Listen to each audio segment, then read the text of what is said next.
whole humanity. I'm not going into detail right now, nor am I going to discuss what is happening and the reasons for that. Well, yes, we understand that there is a global warming. We're not going to discuss whether that is happening due to anthropogenic activities, that maybe there are other influences coming from space, maybe there are some cycles in the history of Earth. But the evidence for climate change is there. Climate change is happening, and it would be wrong not to do anything. We in Russia know full well that this is happening. In Russia, the warming is happening at a faster pace than anywhere across the world. Over the last 15 years, we have registered a 0.5 degree increase. Across Russia and in the Arctic, it's been 0.7 degrees, and 60% of our territory has permafrost. So it has practical implications for us, because we have cities and towns and settlements and the permafrost, and there are productive capacities deployed over there. So this warming is going to have serious implications for us. So we're well aware of what is happening. Incidentally, одна из самых зеленых энергетик в мире. One of the greenest energy mixes across the world. 40% of our energy в структуре энергетики, 40% газовой генерации. Comes from natural gas. Еще атомная генерация, гидрогенерация и в общем и целом 85% низкоэмиссионной генерации в структуре российской экономики. Это одна из самых зеленых генераций в мире, структур. Sources of energy. This is one of the greenest energy mixes across the world. Another 20% of all the forests are in Russia, so we have a very big absorbing capacity as well. And we are keeping that in mind. We have plans to that end. We've publicly announced these plans. We have антропогенных выбросов. И безусловно, будем это делать. Кстати говоря, те, кто больше всего шумел на этот счет, они действуют, к сожалению, для всех, для них, наверное, тоже в совершенно обратном направлении. Допустим, угольная генерация в Европе резко увеличилась. Совсем недавно все шумели в Европе по поводу того, что нужно закрывать угольную генерацию. Сейчас не только не закрыли, а увеличили ее. Странно просто, gone back to coal generation, paradoxical as it may seem. It's a fact. Maybe it's been done under some made-up political notions, but that happened. Now, искусственных барьеров, связанных для развития развивающихся экономик, связанных с экологической повесткой. Да, вот эти так называемые зеленые барьеры, которые начинают некоторые страны создавать для развивающихся государств, для развивающихся рынков. Но это, конечно, это просто новый инструмент они придумали для того, чтобы сдерживать развитие. Пожалуйста, если все так озабочены и искренне озабочены изменениями климата, о чем мы, конечно, должны думать, но тогда обеспечьте тем странам, которые тоже готовы работать в этой сфере, обеспечьте им источники финансирования и технологии для того, чтобы они могли спокойно, безубыточно переходить на эти новые технологии.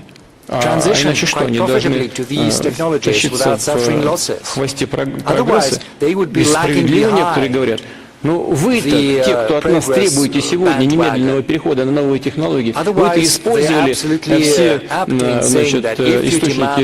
источники энергии ранее, да? Вы загрязнили всю атмосферу, а теперь от нас требуете, чтобы мы немедленно перескочили в новые уровни генерации.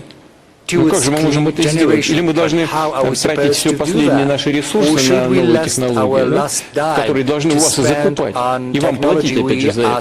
Но это тоже один из инструментов какого-то неоколониализма. Дайте возможность людям жить нормально, развиваться. Если вы так действительно искренне считаете, что все вместе должны об этом заботиться, источники финансирования, пожалуйста, обеспечьте. И технологии передавайте, а не ограничивайте эти технологии. Я с вами полностью согласен, если у вас в вашем выступлении намек был именно на это. Ну а как иначе? То же самое касается и финансов. Но действительно, я уже говорил, по данным наших экспертов, я им полностью доверяю, только на том, что доллар является мировой валютой, Соединенные Штаты за последние 10 лет получили просто так, из воздуха, 12 триллионов долларов. Просто так.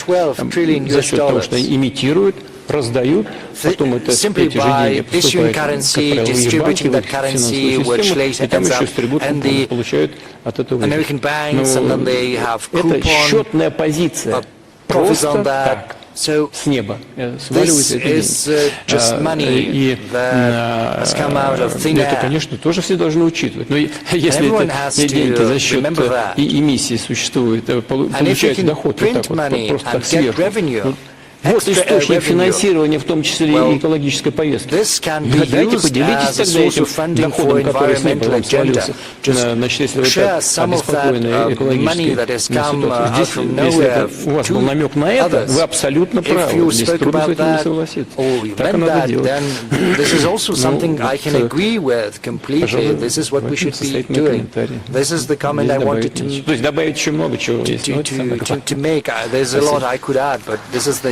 Crux of the matter. Thank you. Владимир Владимирович, а вас президент Алиев случайно не звал на конференцию по климату на следующей неделе?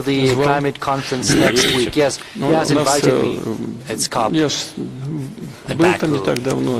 Президент Алиев, мы с ним договорились, что Россия будет представлена на высоком уровне. Участие в этом мероприятии примет председатель правительства Российской Федерации. Плавно перетекаем к теме, которая нас всех волнует, потому что мы все-таки в основном международники. Вами же высказана идея евразийской безопасности. Мы посвятили этому много дискуссий. Валдайский доклад во многом в этом году об этом. И сессия была очень интересная. Я хочу попросить нашего друга Глена Дизена из Норвегии изложить основные выводы. Thank you. Mr. President, my name is Glenn Diesen. I'm a professor of political economy from Norway. And yes, our panel was on Eurasian security. I would just like to outline three main points. The first was that the source of conflict today appears to be a conflict between unipolarity and multipolarity. Now, to a large extent, this represents a new phenomenon in international affairs. As in the 19th century, we had the United States as the dominant maritime power in conflict with the Russian Empire as the dominant land power. In the 20th century, we had the United States as the dominant maritime power against the Soviet Union. And in the present time, it's somewhat different, as we have the United States, again, as the dominant maritime power, but on the Eurasian continent, we're now seeing the emergence of multipolarity, which also presents a lot of new opportunities, because even the largest economy, China, doesn't really have the capability or doesn't even display the intention of attempting to dominate this continent. Instead, we see initiatives being put in place for multipolar Eurasia. So this puts us therefore in a conflict between a unipolar system attempted to be restored by the United States versus a multipolar system. And the global majority seems to obviously prefer the multipolarity, which is why I think BRICS has been such a great attraction to many countries. However, in our discussions, we also discovered consensus that there was some concerns, or at least a desire for Eurasia to be anti-hegemonic movement as opposed to being anti-Western.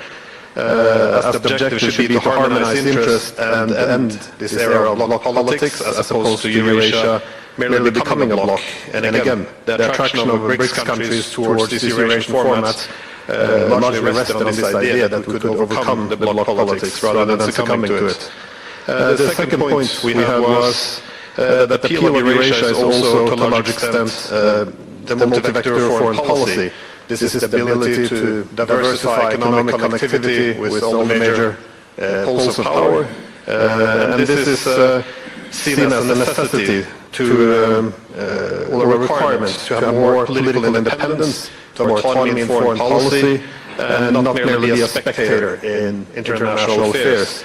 And yet again, this is why most countries do not want to choose between competing blocs, but instead find a way of harmonizing. And again, the global majority wants Eurasian multipolarity, as this is a requirement for genuine multilateralism and not the false one, which has often been promoted under Washington. The third and final point was that the multipolar Eurasia has certain systemic incentives for harmonizing interests. Because the great powers in Eurasia, they have somewhat different formats for Eurasian integration. They have different interests. We can see this also with Russia and China, but we also see that none can really pursue their objectives or formats for integration without cooperation with these other centers of power. So this creates incentives to harmonize interests, and it seems that this is also what has made BRICS successful. As I remember a decade ago, many people expected Central Asia to be a clash point between China and Russia. Instead, we see it becoming an area of cooperation instead. So this gives optimism to other parts of Eurasia as well. And this is drastically different from the alliance system, which is usually used to advance unipolarity. In your own speech, you refer to the imperial impulse of dividing countries. So under the alliance system, there's always an interest in having division between China and India, between the Arabs and the Iranians, between Europe and Russia, simply because this helps to divide the region into dependent allies and weakened adversaries. So in the spirit of harmonizing interests, I also had a question premised on the inability we had in Europe to establish a mutually acceptable post-Cold War settlement after the Cold War.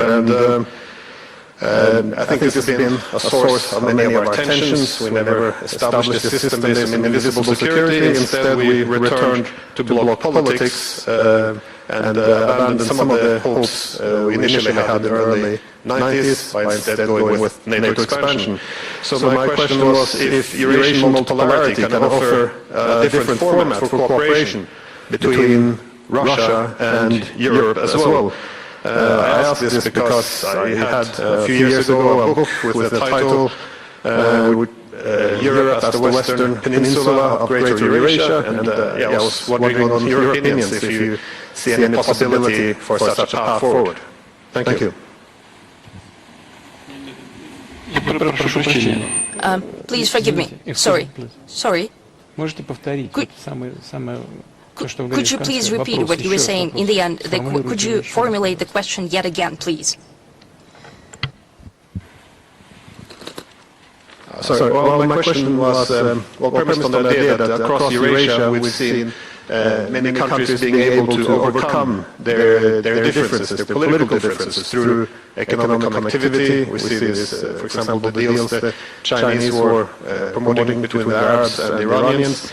And I was wondering if some format for Greater Eurasia, in which Europe would be a part of this Greater Eurasia, if there's some ability to use this BRICS or some other institutions to also foster better relations with Russia and Europe, so we can overcome this bloc politics in Europe, which we never were able to overcome after the Cold War.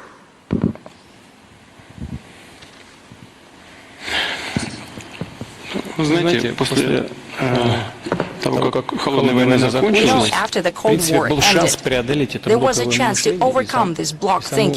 политику.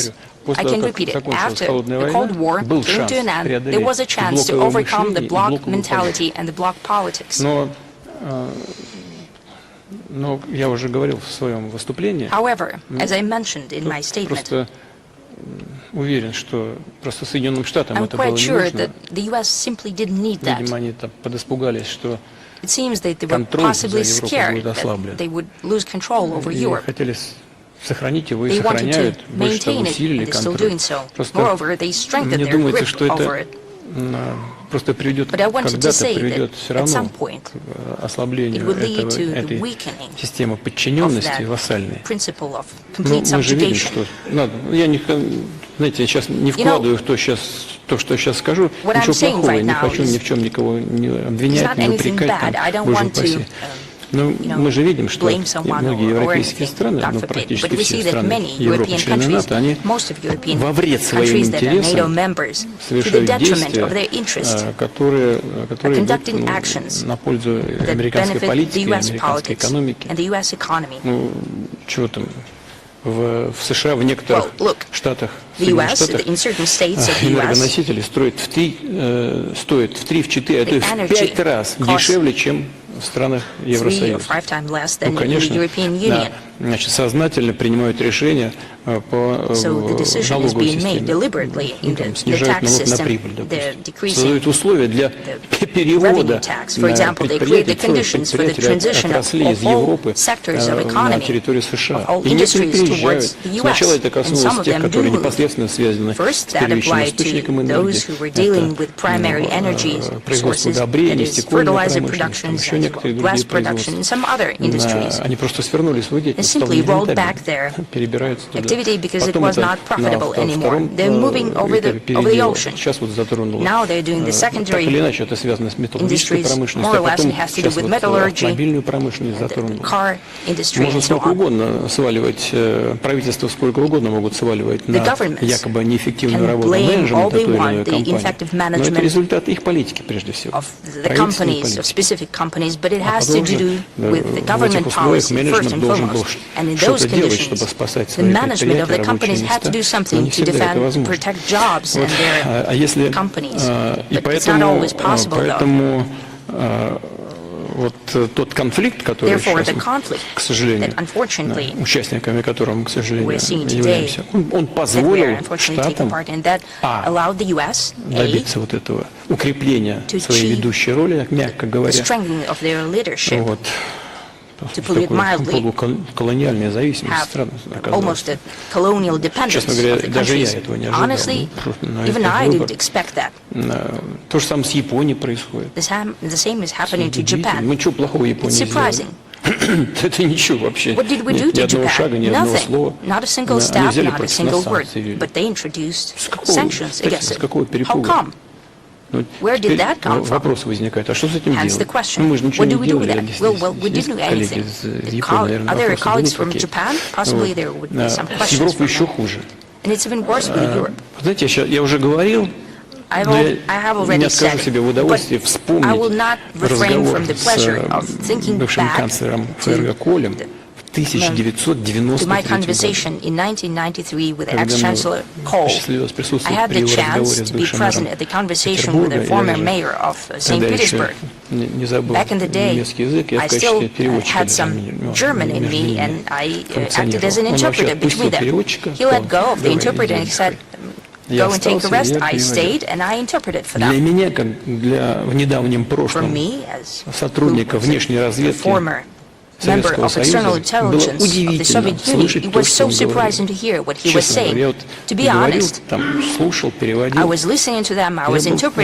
был, мягко говоря, очень удивлен. Потому что все-таки в моей голове еще штампы были холодной войны, сотрудник разведки СССР, КГБ СССР. Вдруг он начал говорить, что будущее Европы, если она хочет сохраниться в качестве независимого центра мировой цивилизации, будущее должно быть только вместе с Россией. Нужно объединять наши усилия. Я рот открыл. Ну и он продолжал в таком же духе, говорил о том, как будет, по его мнению, развиваться ситуация на американском континенте, куда и как будут выстраивать Соединенные Штаты свои усилия. Сейчас не буду воспроизводить, но ничего плохого про Штаты не говорил. Нет, он просто как аналитик, как эксперт, даже не как бундесканцлер говорил, а как эксперт. Вот. Но на самом деле 85-90% того, что он говорит, то и происходит. Я сейчас именно это наблюдаю. Мы все это наблюдаем. And everyone can see it as well. И, конечно, мы должны попытаться выстроить систему безопасности на евразийском континенте. Он огромный, этот континент. И, конечно, Европа может и, на мой взгляд, должна быть неотъемлемой частью этой системы. Вы сказали о том, что даже КНР не имеет возможности и не хочет там, играть какую-то доминирующую роль. Вы сказали про Центральную Азию, я сейчас тоже скажу об этом. Мне кажется, здесь наверняка есть наши друзья из Китая. Да, в философии китайцев нет такого. Они не стремятся к доминированию. В этом весь фокус. В этом привлекательность той теории или того предложения, которое сформулировал председатель Китайской Народной Республики Си Цзиньпинь. Один пояс, один путь. Один пояс и один общий путь. Это не только китайский путь, это общий путь. Они как раз, во всяком случае, в двусторонних отношениях, у нас именно так и звучит, именно так и действует, в интересах друг друга. И что происходит в Центральной Азии? Все рассчитывали там, на какое-то столкновение или трение России и Китая в Центральной Азии. Да нет, там, понимаете, в чем дело? Там, это же страны с очень молодой государственностью, с еще с экономикой, которая требует серьезного развития. Там демографические процессы нарастают. Скажем, в Узбекистане. Там каждый год плюс миллион человек. Плюс миллион. Представляете? 27 или 28 миллионов уже населения. И плюс миллион каждый год. В Индии плюс 10, как мне говорил мой друг, господин премьер-министр Моди. В Индии это 1,5 миллиарда человек живет. В Узбекистане 38. Да, скоро 40 миллионов. И каждый год миллион. Это очень много. Там много проблем. Если Китайская Народная Республика приходит, помогает этим экономикам, а это значит, что как результат экономического сотрудничества значит, стабилизируется и внутриполитический процесс, стабилизируется государственность. Россия в этом только заинтересована. Мы хотим, чтобы там была стабильная обстановка и стабильное развитие. Это и в наших интересах. Поэтому там соперничества никакого нет. Там сотрудничество есть. И это не мешает развитию наших традиционных связей с этим регионом мира и страны Центральной Азии, которые столетиями входили в состав Российской империи, Советского Союза, не только не помнят, они дорожат нашими особыми контактами, это идет только всем на пользу. Если мы таким образом, создавая систему безопасности на евразийском континенте. А сейчас опять, кстати говоря, я же слышу, что там в некоторых европейских странах происходит, что говорят, опять начали говорить о создании единой системы безопасности от Лиссабона там, до Владивостока. Опять возвратились к тому, о чем де Голль, по-моему, в свое время говорил. Он, правда, говорил до Урала, но на самом деле речь должна идти до Владивостока. Если опять эти идеи возникли, но если они, наши коллеги, вернутся к этому, да, и самое главное, что вы сказали, о чем я упомянул, и что записано в документах ОБСЕ, чтобы безопасность одних не шла, не вступала в противоречие, не нарушала безопасность других. Вот это очень важно.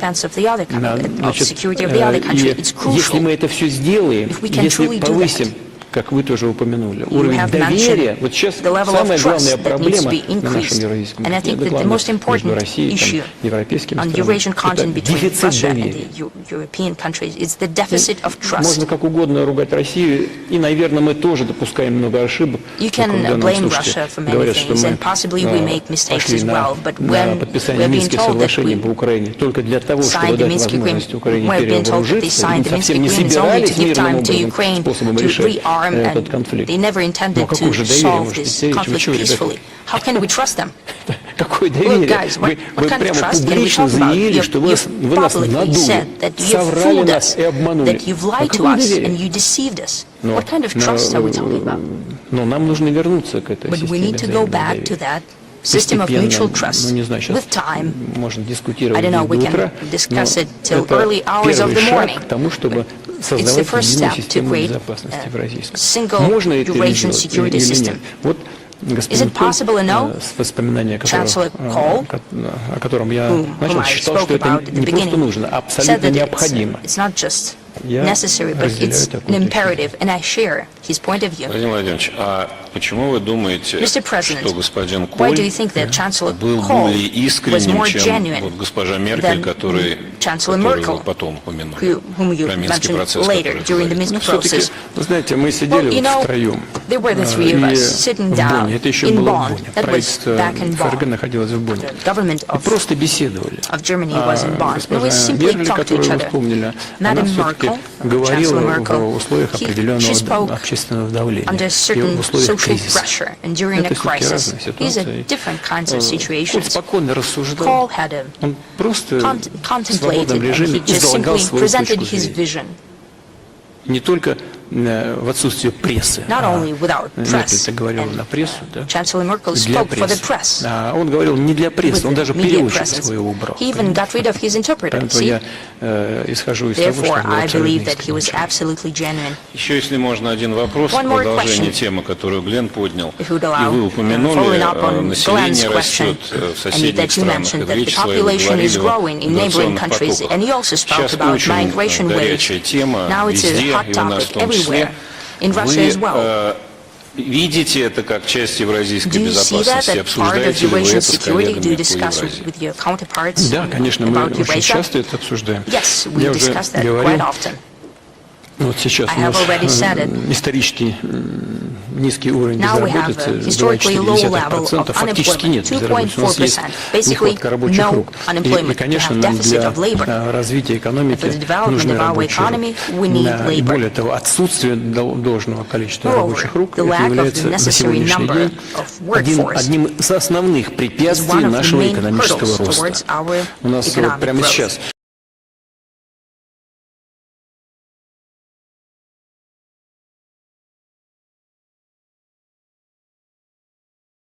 The session of the Valdai discussion Мы club. начинаем пленарную сессию 21-го ежегодного заседания Международного дискуссионного клуба «Валдай». Мы провели 4 восхитительных и наполненных дискуссиями дня, и теперь можем, так сказать, попробовать подвести некоторые итоги. Я приглашаю на сцену президента Российской Федерации Владимира Владимировича Путина. Благодарю вас. Спасибо большое. Спасибо. Thank you. Благодарю вас. Добрый Thank день, you. уважаемые дамы и господа, Good evening, ladies and gentlemen, дорогие друзья. dear friends. Очень рад I'm приветствовать very happy всех to welcome вас на all of нашей you at our традиционной traditional встрече. meeting. И сразу же хочу I would like to thank поблагодарить you right away за участие for taking в part острых, in the содержательных heated and дискуссиях meaningful Валдайского discussions of клуба. the Valdai Club. Мы с вами We're встречаемся meeting 7 on the 7th of ноября. November. Дата This is the значимая date of и great для нашей significance both for our страны, country, да, можно сказать, и для one всего can say, мира. for the whole world. Русская революция The Russian Revolution of 1917 года, 1917, как в свое время just like нидерландская, the Dutch Revolution, английская, Великая the English Французская революция Revolution and the French стали Revolution в back in известной their степени day вехами became в to a certain развитии extent a человечества. milestone in the Во development of многом humanity определили and have largely ход defined истории, the course of history, характер as well as the nature политики, of дипломатии, politics, экономики diplomacy, и economics, общественного and the social устройства. life. Нам с вами также We were выпало жить в also эпоху destined кардинальных, to live по сути, in the times of революционных drastic, перемен. essentially Не revolutionary только changes, осмыслять, но and и not быть only to make непосредственными sense, участниками but also to take part сложнейших directly процессов in the most первой complex четверти processes of the first 21 quarter века. of the 21st century. Валдайскому клубу почти The Valdai Club is ровеснику almost the same age нашего века as our уже century, 20 лет. and it В таких celebrated случаях already 20 часто, years. между прочим, Quite говорят, often, что время people say летит that the time flew незаметно, by, no быстро, one но noticed, в данном случае так but не that's скажешь. not the case here. Эти 2 десятилетия не просто были насыщены важнейшими, подчас драматическими событиями, поистине исторического масштаба. На наших глазах формируется совершенно новое мировое устройство, не похожее на то, что мы знаем из прошлого, например, Вестфальскую или Ялтинскую систему.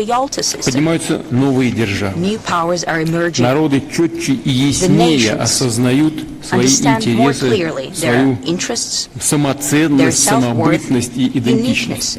Все тверже настаивают на достижении цели развития и справедливости. При этом общество сталкивается с большим количеством новых вызовов, от захватывающих технологических изменений до катастрофических природных катаклизмов, от вопиющего социального расслоения до массовых миграционных волн и острейших экономических кризисов.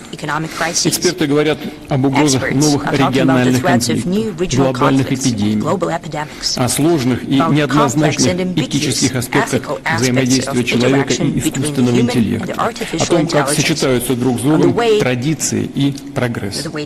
Какие-то из этих проблем мы с вами предсказывали, встречаясь раньше, детально даже обсуждали, встречаясь на Валдайском клубе, а какие-то интуитивно только предчувствовали, надеясь на лучшее, но не исключая и худшего сценария. Что-то, напротив, стало для всех полной неожиданностью.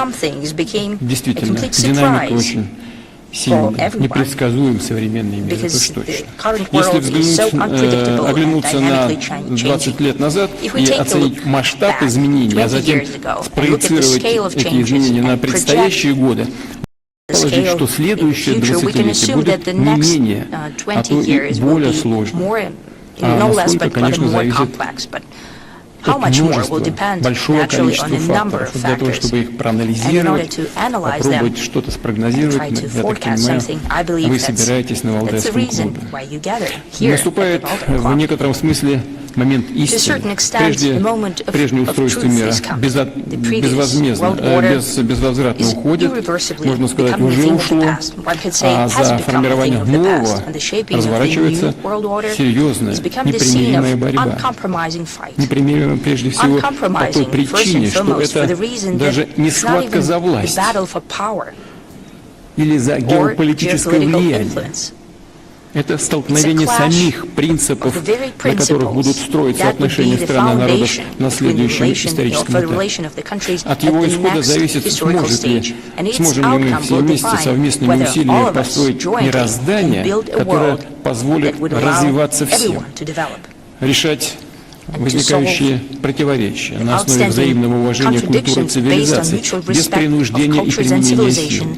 Наконец, сможет ли человеческое общество остаться обществом с его этическими, гуманистическими началами, а человек остаться человеком? Казалось бы, альтернативы этому нет, на первый взгляд. Но, к сожалению, есть. Это погружение человечества в пучину агрессивной анархии, внутренних и внешних расколов, утрата традиционных ценностей, новые форматы тирании, фактически отказ от классических принципов демократии, базовых прав и свобод. Все чаще демократию начинают трактовать как власть не большинства, а меньшинства. И даже противопоставляют традиционную демократию и народовластие некой абстрактной свободе, ради которой демократическими процедурами, выборами, мнением большинства, свободой слова и неангажированностью СМИ, как некоторые считают, можно и пренебречь, можно и пожертвовать. Угрозой является навязывание, превращение в норму тоталитарных по своей сути идеологий. Что мы видим на примере западного либерализма, который сегодняшнего западного либерализма, который выразился, полагаю, в крайнюю нетерпимость и агрессию к любой альтернативе, к любой суверенной и независимой мысли. И сегодня оправдывает и неонацизм, и терроризм, расизм, и даже массовый геноцид гражданского населения. Наконец, это международные конфликты и столкновения, чреватые взаимным уничтожением. Ведь оружие, способное это делать, существует и постоянно совершенствуется, приобретает новые формы реформы по мере развития технологий. А клуб обладателей такого оружия расширяется. И никто не гарантирует, что в случае лавинообразного нарастания угроз и окончательного разрушения правовых и моральных норм оно не будет задействовано. Уже говорил, что мы подошли к опасной черте. Призывы Запада нанести стратегическое поражение России, стране, обладающей крупнейшим арсеналом ядерного оружия, демонстрирует запредельный авантюризм западных политиков. Во всяком случае, некоторых из них. Такая слепая вера в собственную безнаказанность, исключительность, может обернуться мировой трагедией. Вместе с тем, прежние гегемоны, привыкшие еще с колониальных времен повелевать миром, все чаще с удивлением обнаруживают, что их перестают слушаться. Попытки силы удержать ускользающее могущество ведут лишь к всеобщей нестабильности и росту напряженности, к жертвам и разрушению. А вот такого результата, к которому стремятся желающие сохранить свою абсолютную, безраздельную власть, такие попытки все равно не обеспечивают успеха. Потому что ход истории остановить невозможно. Вместо того, чтобы осознать тщетность своих устремлений, объективный характер перемен, некоторые западные элиты кажутся готовы пойти на все, чтобы не допустить появления новой международной системы, отвечающей интересам мирового большинства. Политики Соединенных Штатов, например, и их союзников в последние годы все более заметен принцип «не доставайся же никому». Если не с нами, то против нас. Эта формула, она очень опасна. Потому что и у нас, и во многих странах мира есть такая поговорка: как аукнется, так и откликнется. Хаос, системный кризис уже нарастает и в самих странах, которые пытаются проводить такую политику. У них самих претензии на исключительность, на либерально-глобалистское мессианство, на идеологическую и военно-политическую монополию, все больше истощает те страны, которые пытаются проводить такую политику, толкают мир до города, вступают в явное противоречие с подлинными интересами самих народов Соединенных Штатов Америки и европейских стран. Уверен, что рано или поздно на Западе это поймут, ведь в основе его былых великих достижений всегда лежал именно прагматичный, трезвый подход, основанный на весьма жесткой, порой циничной, но рациональной оценке происходящего и собственных возможностей. И в этой связи хочу вновь подчеркнуть, в отличие от наших оппонентов, Россия не воспринимает западную цивилизацию как врага, не ставит вопрос «мы» или «они». Еще раз повторю, кто не с нами, тот против. Мы не хотим никого ничему учить, никому навязывать свое мировоззрение. Наша позиция открыта, и она заключается в следующем. Запад накопил действительно огромные человеческие, интеллектуальные, культурные, материальные ресурсы, благодаря которым он может успешно развиваться, оставаясь одним из важнейших элементов мировой системы. Но именно одним из наравне с другими активно развивающимися государствами и группами стран. Ни о какой гегемонии в новой международной среде речи быть не может. И когда, допустим, в Вашингтоне и в других западных столицах осмыслят, признают этот неопровержимый, непреложный факт, процесс выстраивания мировой системы, соответствующей вызовам будущего, вступит, наконец, в фазу подлинного созидания. Дай Бог, чтобы это произошло как можно скорее. Это в общих интересах, в том числе и прежде всего самого Запада. Пока же нам, всем тем, кто заинтересован в создании справедливого и прочного мира, приходится тратить слишком много сил на преодоление деструктивных действий наших оппонентов, цепляющихся за собственную монополию. Ну, это же очевидно, что это происходит. Но это все видят. И на самом Западе, и на Востоке, и на Юге, везде видят. Пытаются сохранить власть и монополию. Очевидные вещи. Эти усилия можно было бы направить с гораздо большей пользой и отдачей на решение действительно общих проблем, которые затрагивают всех. От проблем демографии и социального неравенства до климатических изменений, продовольственной безопасности, медицины и новых технологий. Вот над чем нужно было бы думать и над чем всем действительно нужно работать, всем заниматься. Позволю сегодня несколько таких философских вступлений, так что надеюсь, что это будет в струе тех дискуссий, которые шли здесь до сих пор. Уже говорил, мир кардинально и необратимо меняется. От предыдущих версий устройства мировой системы он отличается сочетанием параллельным существованием двух, казалось бы, взаимоисключающих явлений. Быстро растущий конфликт, фрагментация политического и экономического правового поля, это с одной стороны, и сохраняющаяся теснейшей взаимосвязанность всего мирового пространства с другой. Это может восприниматься как некий парадокс, ведь мы привыкли к тому, что описанные тенденции обычно просто идут одна за другой, сменяют друг друга, век за веком. Эпохи конфликтов и разрыва связей чередуются с более благоприятными периодами взаимодействия. Такова динамика исторического развития. Получается, что сегодня это не работает. Но попробуем немножко порассуждать на эту тему. Острые, принципиальные, эмоционально наполненные конфликты, конечно, значительно осложняют мировое развитие, но не прерывают его. На месте разрушенных политическими решениями и даже военными средствами цепочек взаимодействия возникают другие, да, гораздо более сложные, иногда запутанные, но сохраняющие экономические и социальные связи. Мы увидели это на опыте последних лет. Совсем недавно коллективный Запад, так называемый коллективный Запад, предпринял беспрецедентную попытку отключить Россию от мировой системы экономической и политической. Объем санкций, карательных мер, применяемых к нашей стране, не имеет аналогов в истории.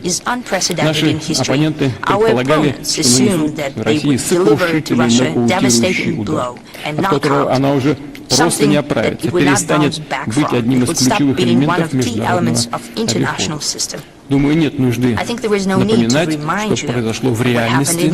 Сам факт того, что юбилейный Валдай собрал такую представительную аудиторию, говорит, мне кажется, сам за себя. Ну, дело, конечно, не в Валдае, дело в реалиях, в которых мы живем, в которых Россия существует. России нужна мир, и никакие решения ни вашингтонских, ни брюссельских, якобы начальников над другими не способны изменить это. То же самое относится и к другим решениям. Против мощного течения не выплывает даже тренированный пловец, какие бы ухищрения, даже допинги он не использовал. А течение мировой политики направлен в другую сторону, противоположную устремлениям Запада, от нисходящего гегемонистского мира к восходящему многообразию. Это очевидная вещь. Как у нас в народе говорят, к бабке ходить не нужно. Это очевидно. Вернемся, давайте, к диалектике истории, сменам эпох, конфликтов и сотрудничества. Действительно ли мир стал таким, что эта теория, эта практика больше не работает?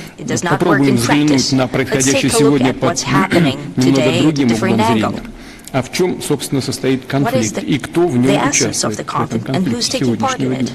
С середины прошлого столетия, когда современными усилиями и ценой огромных потерь удалось победить нацизм, наиболее злостную, агрессивную идеологию, ставшую порождением острейших противоречий первой половины XX века, перед человечеством стояла задача избежать возрождения подобного феномена и повторения мировых войн. Несмотря на все зигзаги и локальные стычки, общий вектор тогда определился. Это радикальное отвержение всех форм расизма, разрушение классической колониальной системы и расширение числа полноправных участников международной политики. Спрос на открытость, демократичность международной системы был очевиден. Быстрое развитие разных стран и регионов, появление новых технологических и социально-экономических подходов, направленных на расширение возможностей развития и повышение благосостояния. Конечно, как и любой исторический процесс, это это порождало столкновение интересов. Но, повторяю, общее стремление к гармонизации и развитию во всех аспектах этого понятия было налицо. Наша страна, в ту пору Советский Союз, внесла большой вклад в укрепление этой тенденции.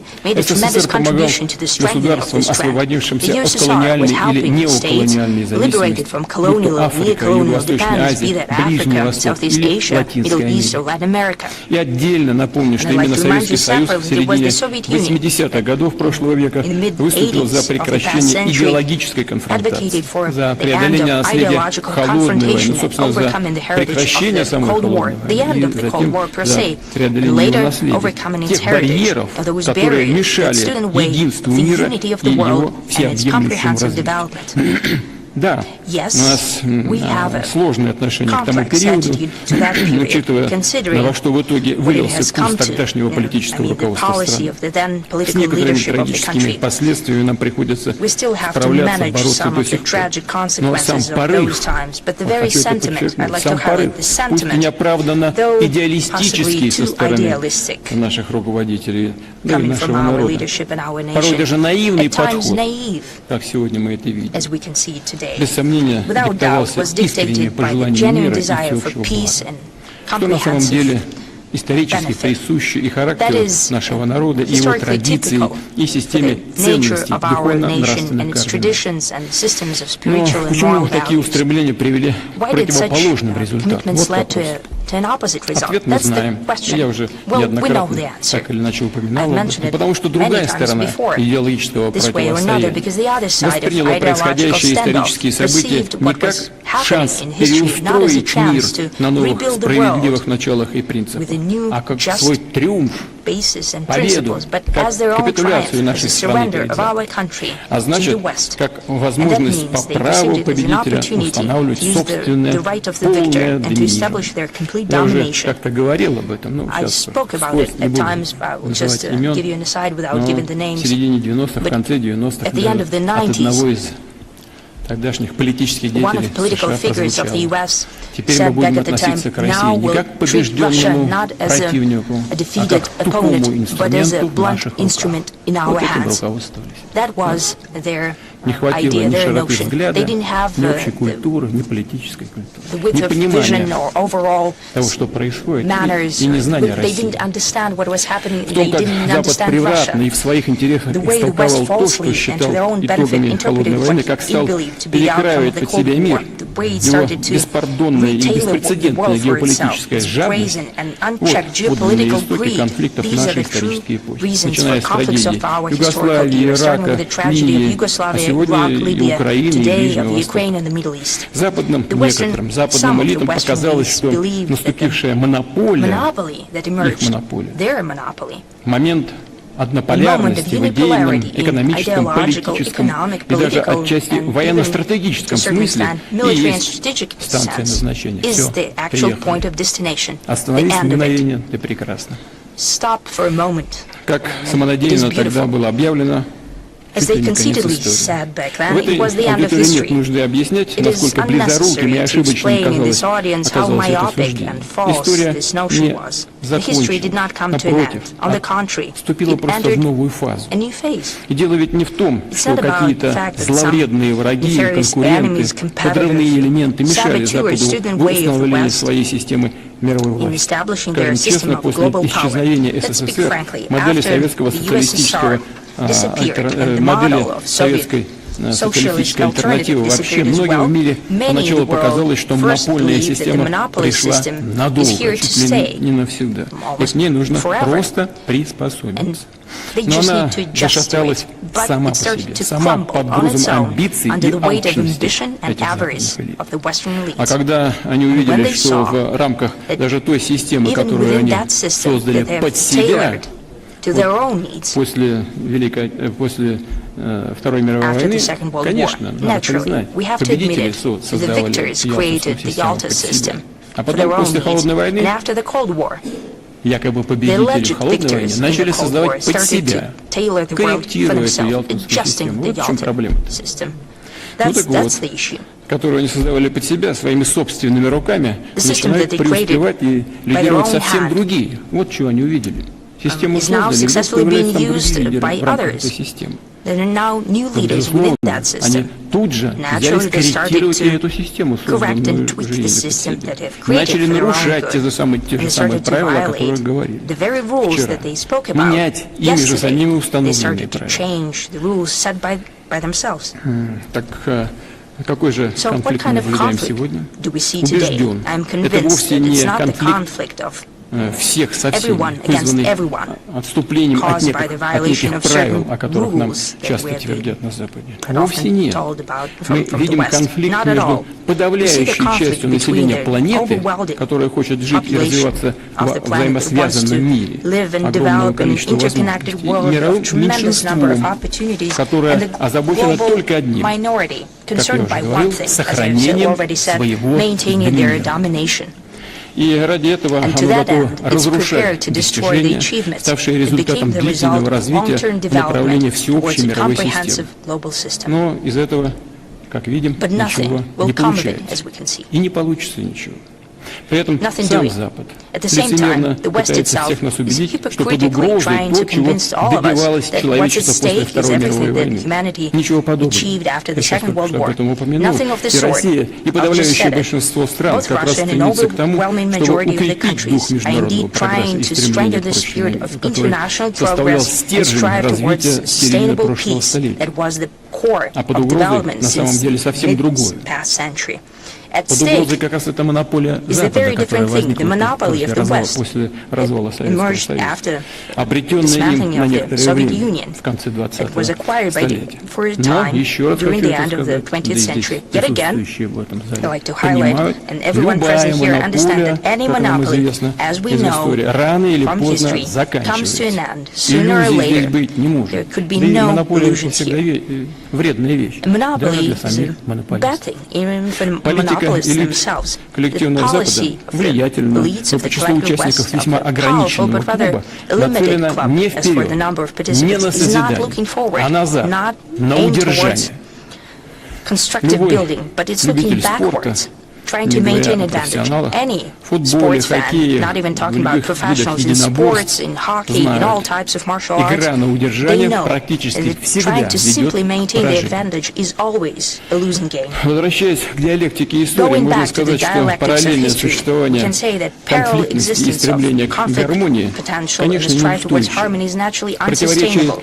The эпохи рано или contradiction поздно of должны the era, разрешиться sooner or later, will синтезом, come to a переходом head through к synthesis другому качеству. and a transition to И при inequality. вступлении в эту When we новую enter фазу this new развития, phase of development, выстраивания building новой of new мировой global архитектуры, architecture, всем нам it's важно important не for all of повторить us not ошибок to repeat the конца mistakes of прошлого the века. end of the past Когда, как century. уже говорил, Запад As I've said попытался before, навязать back then, всем West свою tried to глубоко, impose на мой взгляд, on порочную, everyone чреватую there, I think, новыми deeply конфликтами модель amoral выхода из холодной model войны. of exiting the В Cold War. формирующемся многополярном мире fraught не with должно new быть conflicts. проигравших The стран и emerging народов. Никто не multipolar должен world, чувствовать себя there ущемленным should и be униженным. countries Только and тогда мы nations that сможем feel that they've обеспечить lost. No one действительно should feel долгосрочные условия discriminated для against and всеобщего, humiliated. Only справедливого with that и we can безопасного ensure развития.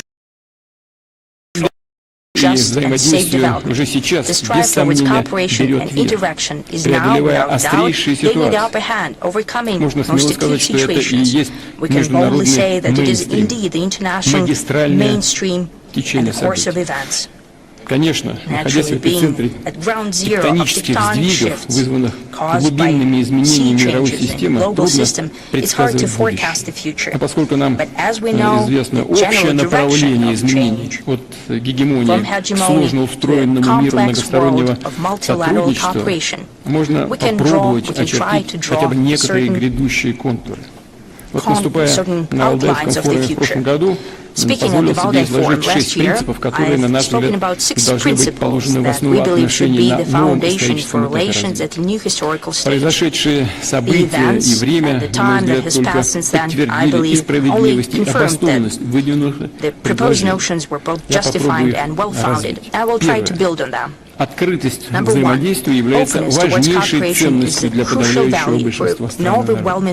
Попытки возведения искусственных барьеров порочны не только тем, что тормозят нормальное и выгодное всем экономическое развитие. Прерывание связей особенно опасно в условиях природных катаклизмов, социально-политических потрясений, без которых, увы, не обходится международный практик. Недопустимы, например, ситуации, подобные той, что случилось в прошлом году после катастрофического землетрясения в Малой Азии. Исключительно по политическим причинам было заблокировано оказание помощи народу Сирии.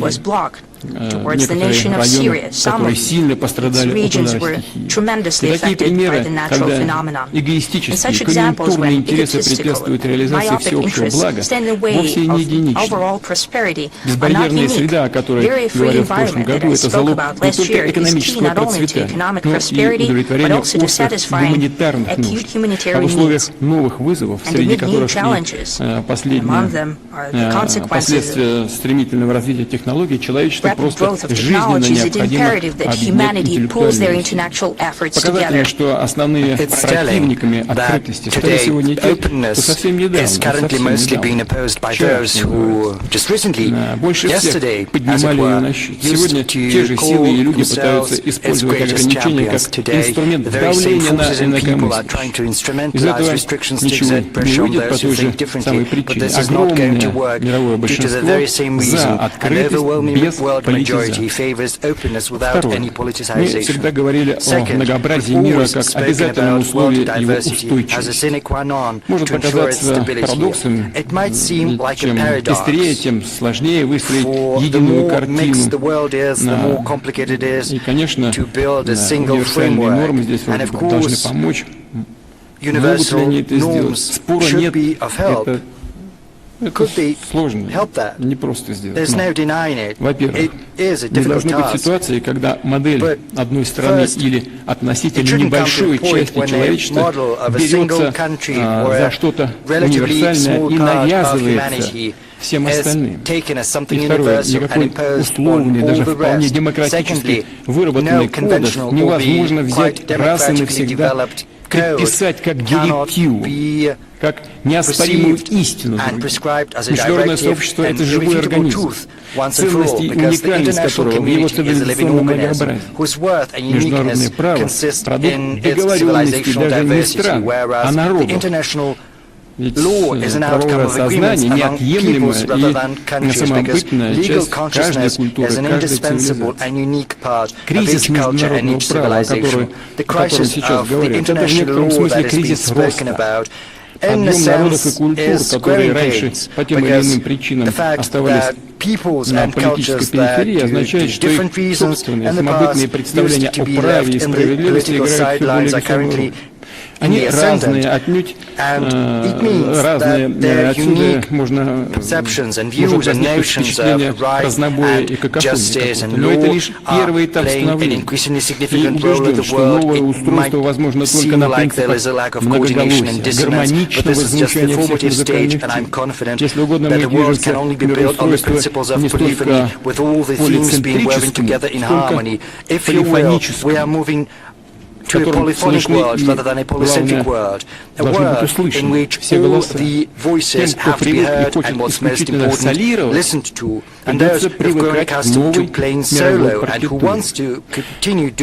Я уже говорил после окончания Второй мировой войны, что такое международное право после Второй мировой войны. В основе международного права лежит устав, который был написан странами победителями. И мир меняется.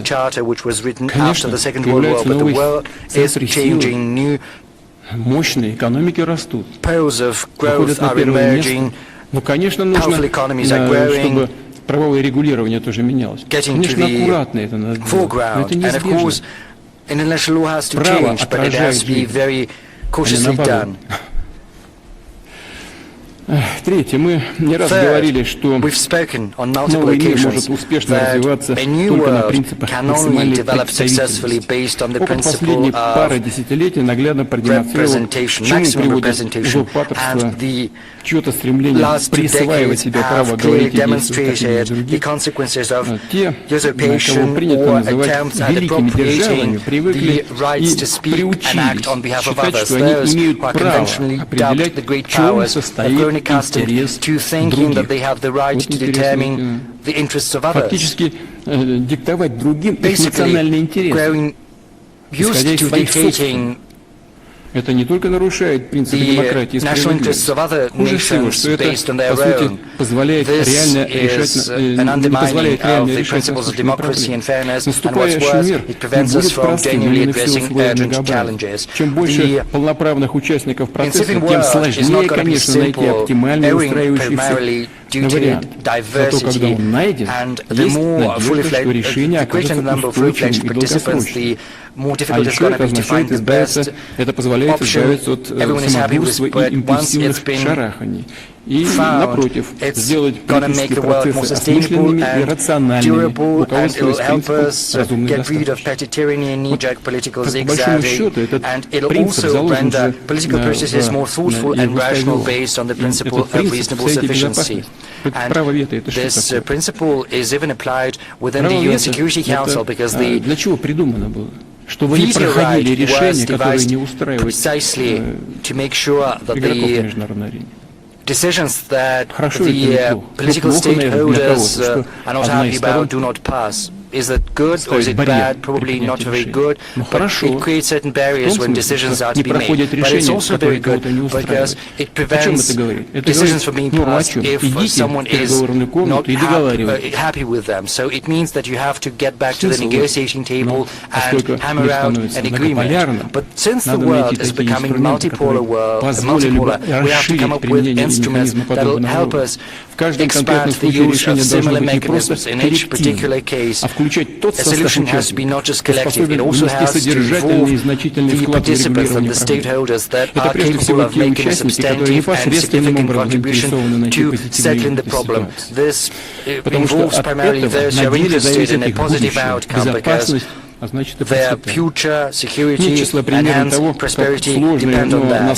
There are numerous examples of cases when complex, though solvable, disagreements between neighboring nations and peoples degenerated into intransigent, chronic conflicts due to the scheming and brazen interference of external forces who basically do not care much about what's going to happen to the parties to the conflict, how much blood is going to be spilled, how many lives are going to be claimed. They are simply, those external forces are guided by their own selfish interests without assuming any responsibility.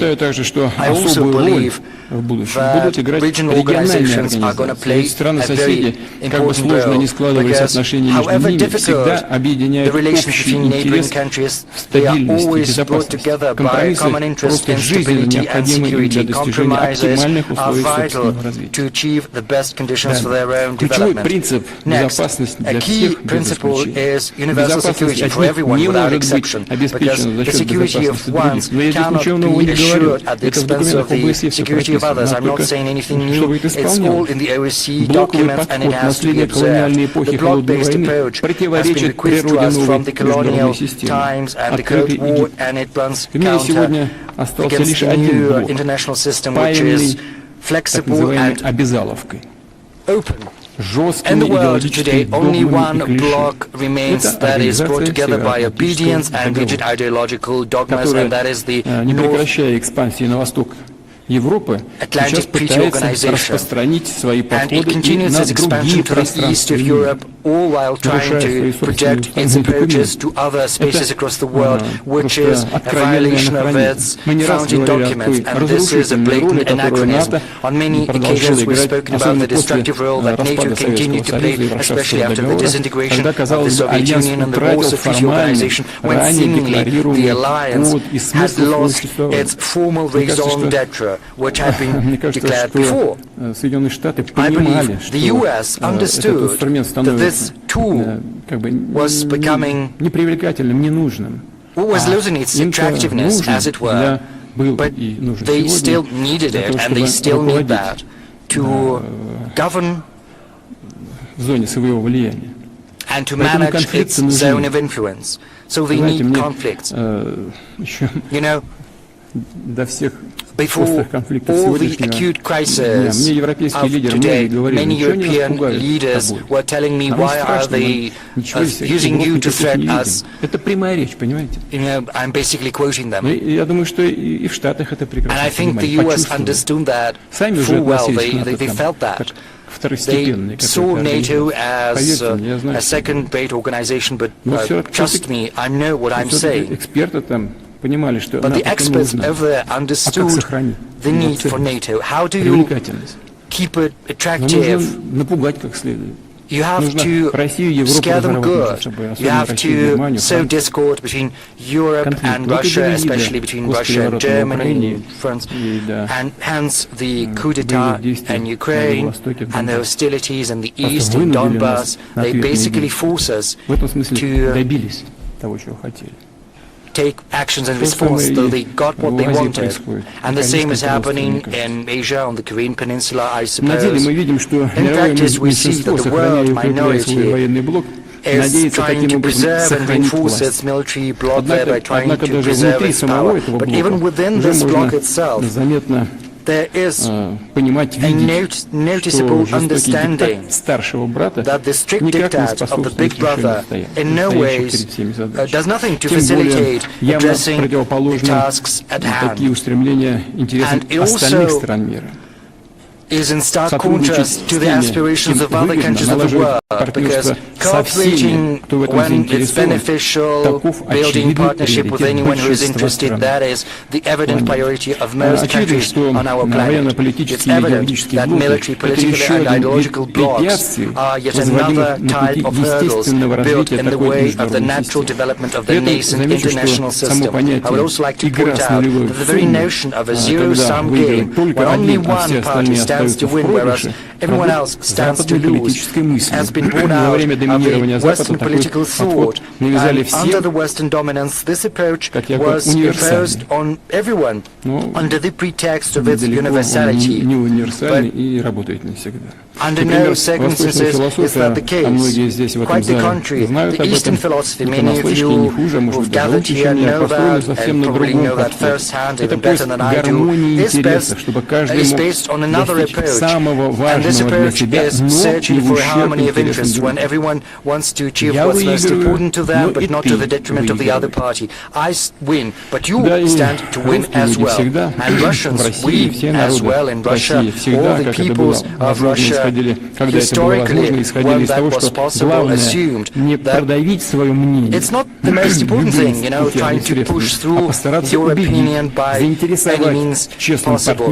Rather, they were trying to convince and get them interested in a fair partnership and equal cooperation, whereas our history and the history of our diplomacy have demonstrated on many occasions that the worth of honor, nobility, peace building and generosity sufficing to remember Russia's role in rearranging the European order after the Napoleonic Wars.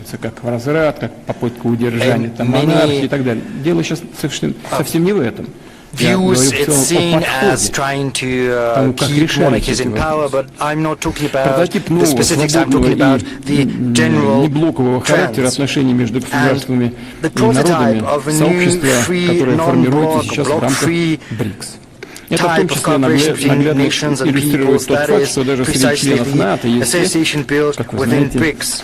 And this is amply demonstrated by the fact that even within NATO there are those who show interest in working closely with BRICS, and I do not rule out that in the future other countries will also think about cooperating more closely. And this year, our country held chairmanship in BRICS, and as you're aware, we've just recently held the summit in Kazakh. I won't hide it, coming up with a coordinated approach among the countries whose interests diverge in many points is a tall order. Diplomats and other statespeople had to spare no effort and show a lot of tact, demonstrate the capacity to listen to one another to obtain the requisite result. It took a lot, but this is how we forged the unique spirit of cooperation, which is based on mutual understanding rather than coercion. And we are confident that BRICS sets a very good example for everyone as a beacon of constructive cooperation in a new international landscape. I would also like to add that within BRICS there are meetings of entrepreneurs, scholars, intellectuals of our countries. This can serve as a platform for a profound philosophical fundamental perception and analysis of the current processes of the world developing with due regard for the characteristics of each and every civilization with their culture, history, identity and tradition. The spirit of respect and due regard for the interests of one another. This is precisely the basis of the future system of Eurasian security, which is beginning to take shape across our vast continent. And this is not just about a multilateral approach. This is also a multifaceted process, because right now security is a comprehensive notion that encompasses not just the military and political aspect. It's impossible to achieve without ensuring social and economic development of any nations and also stability against any external challenges, both natural and man-made in the real world and in cyberspace. Fifth, fairness for everyone, because inequality is the true scourge of the modern world. Within nations, inequality breeds social tensions as well as political instability, whereas in the international arena, it is a source of the development gap between the golden billion and the rest of humanity, which is fraught with greater political disagreements and also, most importantly, with worsening migration issues. Almost all developed nations of the planet are facing increasingly less controllable influx of those who want to improve their material circumstances, obtain a high social status, gain better prospects, and sometimes simply to survive. And this migration wave sometimes leads to a surge in xenophobia, intolerance to foreigners, enriches societies, which sets off the spiral of social and political troubles and increase a greater level of aggression. The fact that some countries are lagging behind in terms of social and economic development is a comprehensive phenomenon, and there is no magic wand to conjure this disease away. We need to work in a systemic fashion and long term. We need to create conditions which will remove artificial, politically motivated barriers in the way of development. We have to remove attempts at instrumentalizing economy, at weaponizing it, because whoever is the target, everyone gets hit. And the heaviest blow is against the most vulnerable, the people and countries that need support. We are confident that such issues as food security, energy security, access to health care and education, and finally, orderly and free movement of people have to be secured against being held hostage to conflicts and controversies, because these are basic human rights. Sixth, we highlight indefatigably that any sustainable international order can only be based upon the principle of sovereign equality. It's true that each nation has different potential. It's evident, and their capacities are vastly different. That often gives rise to the notion that full equality is impossible, it's utopia, it's illusory, but the characteristic of the modern world, which is so integrated and well connected, is that countries that are not the most powerful or the biggest one sometimes can punch far above their weight, at least due to the fact that they are capable of being more rational and targeted in the use of their human intellectual, natural and environmental potential. They're agile and flexible in addressing complex tasks. They set the bar high in quality of life and ethics, governance efficiency, in building the opportunity for self-fulfillment within each and every person, in building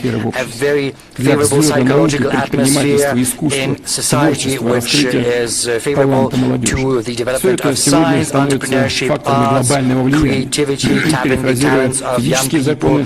These translates into the factors of global influence. To paraphrase the days of physics, maybe the force is not that great, but its efficiency is far better. But the most destructive thing today is arrogance and high-handedness, as well as the need to constantly and ceaselessly pontificate. Russia has never been the one to do that, and we see that our approach is productive. Our historic experience shows indisputably that inequality, be that within society, within the state, or in the international arena, will inevitably lead to nefarious consequences.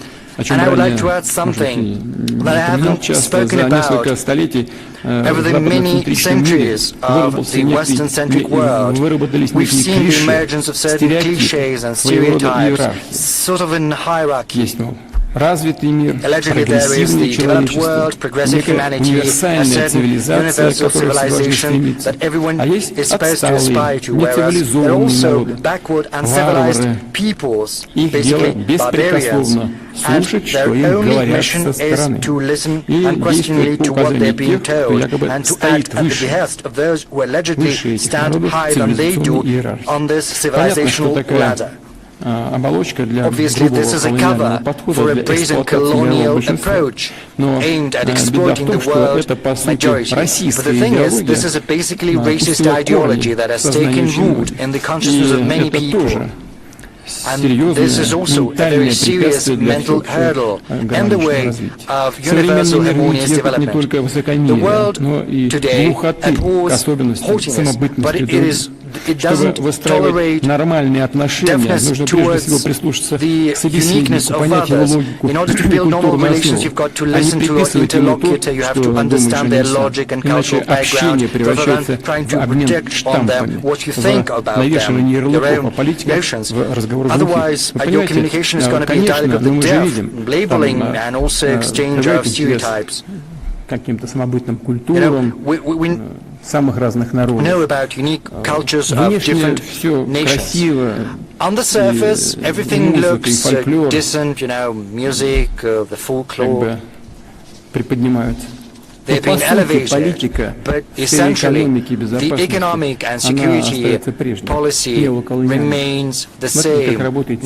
Neo-colonial in its essence, just look at how it works, because the Western economies are blocking everything, trying to pursue their own interests. I refer to the WTO example. They're trying to preserve their dominance for decades and centuries. We have to remember that everyone is equal in that everyone is entitled to their vision. No better or no worse than other visions, it's just theirs. And this is the basis for mutual understanding of our interests, as well as respect, empathy, ability to commiserate, to listen to the arguments and points of views of others, and not just to listen, but also to build your policies based on that. Because listening to others does not imply simply agreeing with everything and accepting everything. This is about recognizing the right of your interlocutor to have their own worldview.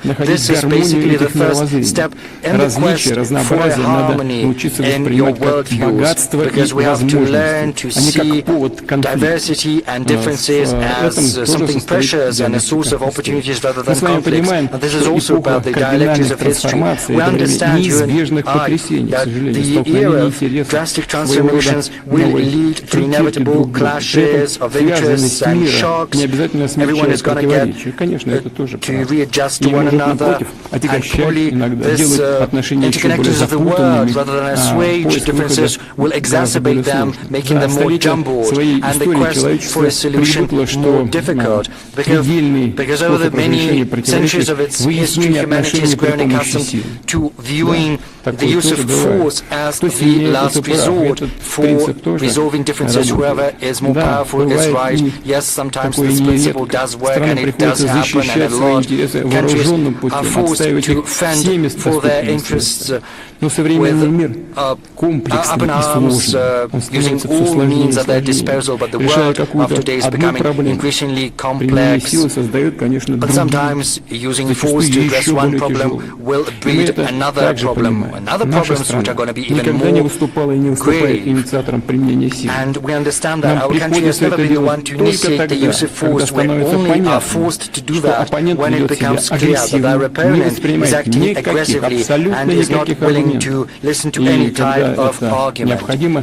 And whenever necessary, we will take any measure we need to and have to do to protect Russia and our citizens, and we will always achieve our goals. The world is absolutely non-linear and inherently heterogeneous. We've always understood that. I was not going to take the trip down memory lane, but I remember very well back in 1999 when I stood at the helm of the government and then I went on to become the head of state. There was something we were facing back then.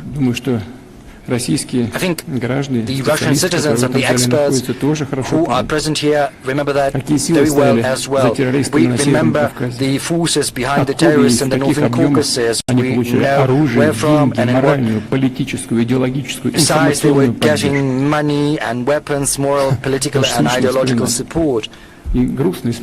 Sometimes it's laughable, but also very sad to remember those developments, because, Al-Qaeda, it's bad, but when it's fighting against you, then it's all right. And all of that breeds conflict. Back then,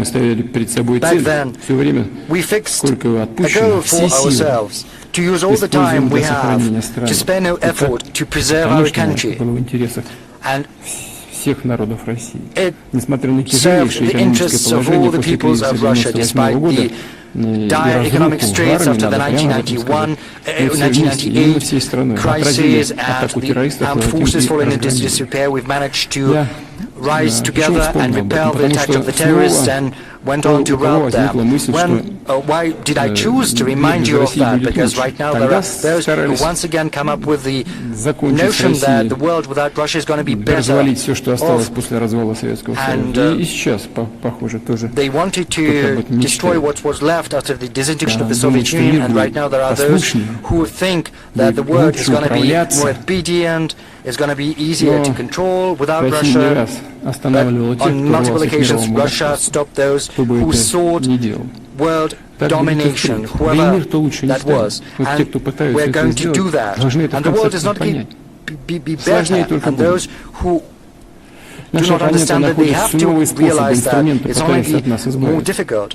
And our opponents are still coming up with new instruments to get rid of us. Right now, they're trying to instrumentalize Ukraine and Ukrainians as such a tool. They are cynically training Ukrainians against Russians, basically turning Ukrainians into cannon fodder, and all of that is accompanied by conversations about a European choice.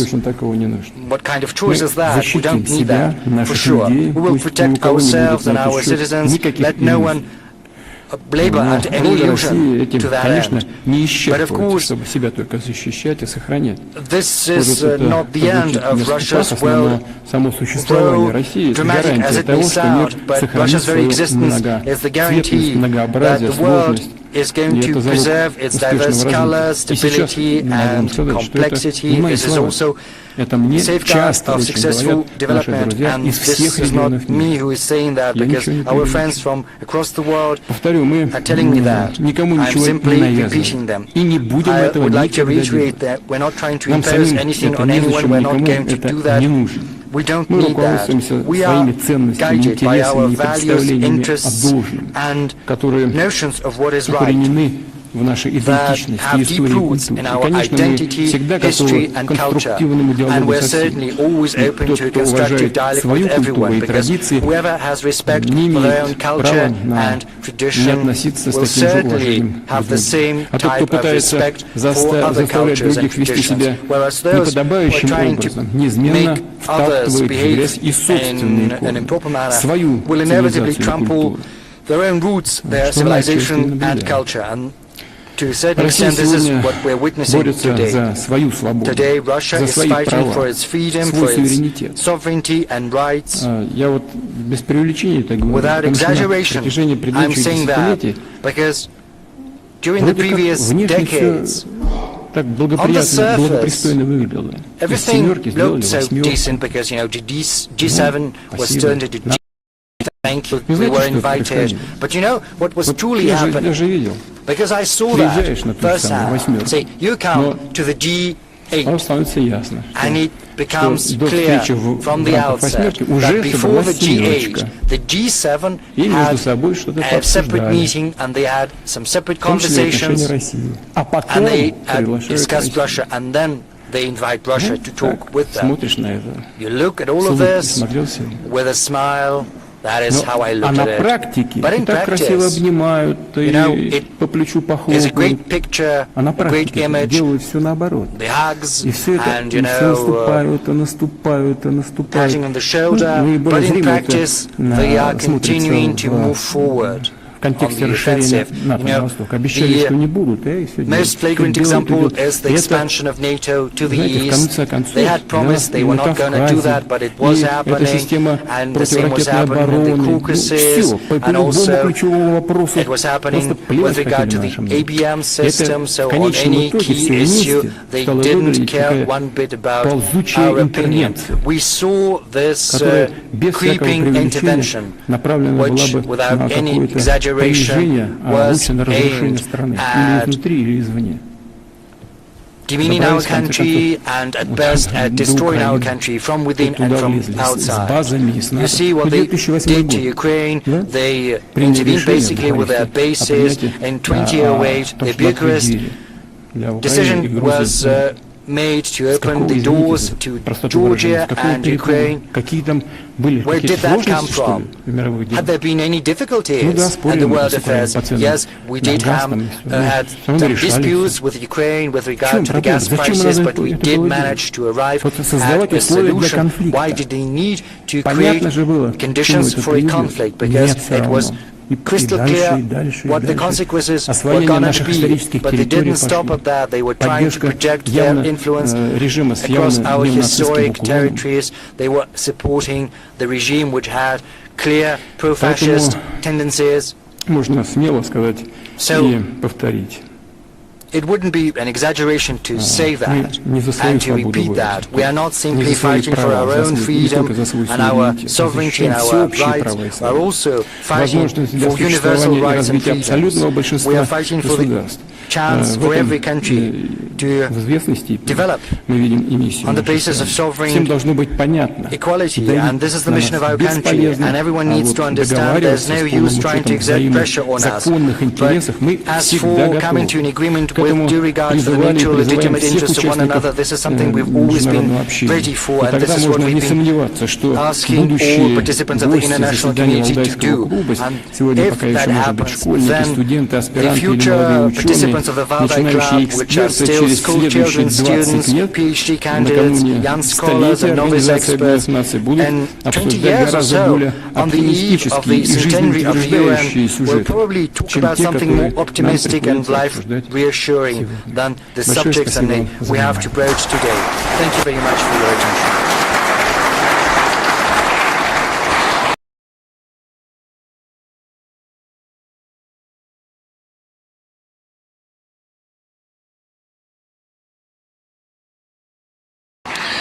Большое спасибо, Владимир Владимирович, за такое обширное, объемное описание и мира, и российских взглядов на него. Нам, конечно, особенно приятно, что и в прошлом году вы изложили основные принципы именно у нас, а в этот раз их развили. Мне кажется, это уже начинает тянуть на такую доктрину. Валдай, конечно, не претендует на то, чтобы ее назвали нашим именем, но приятно, что здесь она рождается. Владимир Владимирович, мы многие темы, которые вы затронули, обсуждали, конечно, на этой 21-й конференции, и я хотел бы поделиться с вами, мы хотели бы все поделиться некоторыми умозаключениями, которые не на всех, конечно, сессиях, потому что их очень много было, тем не менее, на тех, которые нам показались наиболее важными, это тоже темы, которые вы упоминали. Я хотел бы попросить начать нашего давнего участника, коллегу и вам хорошо известного Руслана Юнусова. Он у нас участвовал в сессии про, извините, искусственный интеллект. Добрый вечер, Владимир Владимирович. Good evening, Mr. Действительно, President. мы обсуждали то, что вы затронули в сегодняшней речи, тему искусственного интеллекта. Была отдельная сессия на нашей конференции, она называлась «Искусственный интеллект. Революция или мода». Но прежде чем я перейду к результатам этой сессии, я бы подчеркнул такой уникальный факт, который в этом году произошел. Сразу 2 Нобелевские премии были выданы за достижения в искусственном интеллекте. Это премия по физике и по химии. Одновременно такого никогда не было. И подчеркивает ли это, что происходит революция в области искусственного интеллекта? Наверное, скорее да, чем нет. Хотя Нобелевский комитет частенько руководствуется и модой принятия своих решений. Но переходя к тематике уже нашей дискуссии, валдайской дискуссии, я подчеркну несколько аспектов, которые мы обсудили. Начали мы с того вопроса, который многих беспокоит. А вот придет искусственный интеллект и заменит он человека или нет? И особенно в тех областях, где требуется творческий подход, например, наука, искусство. И что мы видим в науке сегодня? Действительно, искусственный интеллект уже вошел в научный процесс. Многие достижения достигнуты благодаря и с помощью искусственного интеллекта. Но при этом мы также видим одновременно, что вытеснение человека не происходит из научного процесса. Скорее, сам прогресс ускоряется, а новые кадры, квалифицированные молодые ребята нужны еще больше. Так что здесь пока мы риска не видим. Также мы обсудили аспекты экономики и искусственного интеллекта. В свое время, во время ковида, в 2020 год примерно, были ожидания, что выход из мировой рецессии будет обеспечен в первую очередь за счет драйвера, такого драйвера, как искусственный интеллект. Вот мы обсуждали, сбылись ли предсказания или нет. Да, конечно, искусственный интеллект уже начал внедряться в экономику, в разные сектора экономики. Но если посмотреть на цифры, то окажется, что те самые оптимистичные ожидания, они не сбылись. Получилось немного более консервативно. И более того, эти ожидания продолжают быть сегодня. И мы видим формирование пузырей на инвестиционном рынке, что грозит в будущем отрицательными экономическими эффектами. Хотя сам по себе искусственный интеллект как технология, похоже, будет и дальше развиваться и будет основой экономики. Опять же, мы обсуждали вопросы безопасности. Сегодня нельзя не отметить, что террористические, экстремистские организации вовсю используют технологии искусственного интеллекта при вербовке новых членов или в более широких аспектах пропаганды. Фейковые новости, видео, они являются сейчас стандартным инструментом таких группировок. Но, с другой стороны, существует и использование искусственного интеллекта в контртеррористической, в контрэкстремистской деятельности, когда можно выявлять эти самые экстремистские элементы в обществе, но более того, можно влиять на сомневающуюся часть общества и отвратить ее от этих шагов, чтобы она не переходила на сторону экстремизма. И это тоже работает. Когда мы обсуждали, каков баланс, что больше, позитива или негатива, похоже, что позитивных явлений искусственного интеллекта в области безопасности все-таки больше, и хотелось бы, чтобы и дальше этот баланс был в стороне позитива. Ну и, конечно же, на Валдайском форуме нельзя не обсудить политические вопросы искусственного интеллекта. И вот были исследования, которые показали, когда исследователи провели основные модели искусственного интеллекта, генеративные модели, через тестирование на политические взгляды, оказалось, что искусственный интеллект не является нейтральным. Не является нейтральным. У него сильно перекошены политические взгляды в сторону леволиберализма и во многом связаны с взглядами их создателей. И более того, в последние пару лет мы видим, что обучение искусственного интеллекта идет с помощью синтетических данных больше, чем из фактического реального материала. И это также способствует тому, моделей будут makes более the радикальными. views of such models Вот в more ближайшие radical. пару лет мы получим In the первых выпускников coming next years, we'll вузов, receive которые the в своей first деятельности university используют alumni в обучении используют искусственный that have интеллект. used AI Вот раньше, during если their мы брали studies. курсовые рефераты, Before we're то looking at ребята different theses, относились к первоисточникам, осмысляли and the их, students проводили were работу. looking Сейчас at можно primary просто сделать sources, запрос they искусственному интеллекту, и тебе будет готов analyze them результат. Понятно, что and качество presented обучения it. упадет. Now we can use Но the AI for гораздо it. It опаснее, is на наш clear взгляд, that the quality of такое learning is исподволь decreasing, влияние, которое but much оказывает more искусственный интеллект, nefarious is формируя this мировоззрение молодых ребят, внедряя идеологию в их голову, причем эта идеология формируется во многом не в нашей стране, а за рубежом или даже за океаном. И здесь, как вывод, мы, конечно, понимаем, что необходимо усиливать контроль, регулирование искусственного интеллекта, но при этом, если руководствоваться запретительными мерами, похоже, результата не добиться, скорее нужно поддерживать и развивать отечественные технологии искусственного интеллекта. Хорошо, что у нас сегодня большой задел сформирован, и большой прогресс мы видим существует. Надо его дальше продолжать, и это, наверное, будет основой технологического суверенитета в этой области. Здесь надо отметить, что Россия является одной из 3 стран в мире, у кого есть полный стек IT-технологий, и это действительно основа суверенитета. Ну и завершая такой мой доклад короткий, наши гости иностранные отмечали, что в некоторых странах уже сегодня есть ограничения, даже полный запрет на использование технологий искусственного интеллекта. Для нас, для России, это скорее возможность. Мы можем проявить себя как технологический лидер, показать себя в этой роли, экспортируя технологии искусственного интеллекта в наши страны-партнеры. Спасибо большое. Ну, если позволите, я 2 слова тоже скажу. Первое, конечно, искусственный интеллект – это важнейший инструмент развития.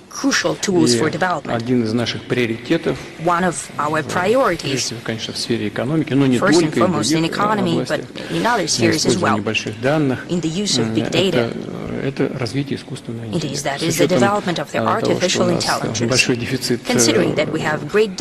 безработица минимальная, 2,4%, это считать дефицит рабочих рук. И в будущем, конечно, видим решение этих проблем в сфере экономики на пути развития современных технологий, из которых использование искусственного интеллекта одно из главнейших, важнейших направлений. Чего здесь больше, плюсов или минусов? Are there more positive things or negative things? What about nuclear energy?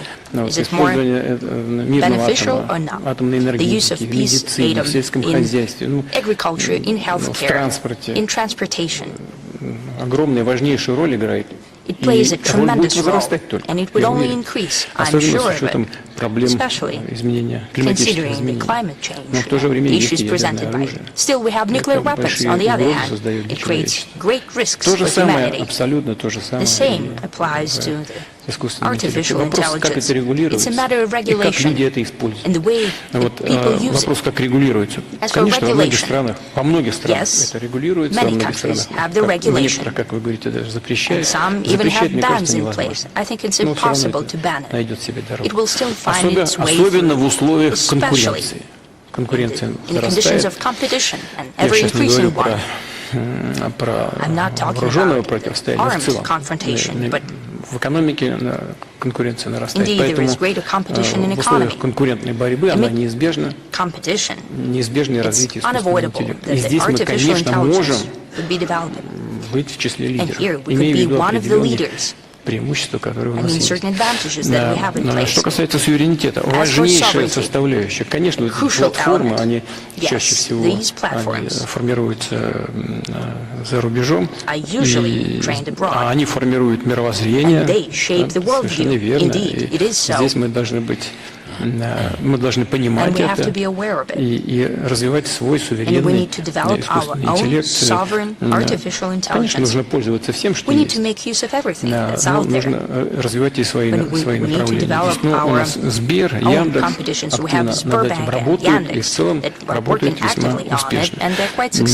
Вот мы и, безусловно, будем это все делать, без всяких сомнений, особенно там, где он уже сам себя воспроизводит. Это очень интересно и очень перспективно. Но здесь есть и свои угрозы, конечно. Мы должны видеть, понимать эти угрозы и соответствующим образом выстраивать свою работу. Но, как я уже сказал, это одно из важнейших направлений нашей совместной деятельности. Нашей, когда я говорю нашей, имею в виду и государства, и специалистов в этой области, и все общество. Потому что здесь, конечно, возникает очень много морально-нравственных вопросов. Обязательно на это нужно обращать внимание.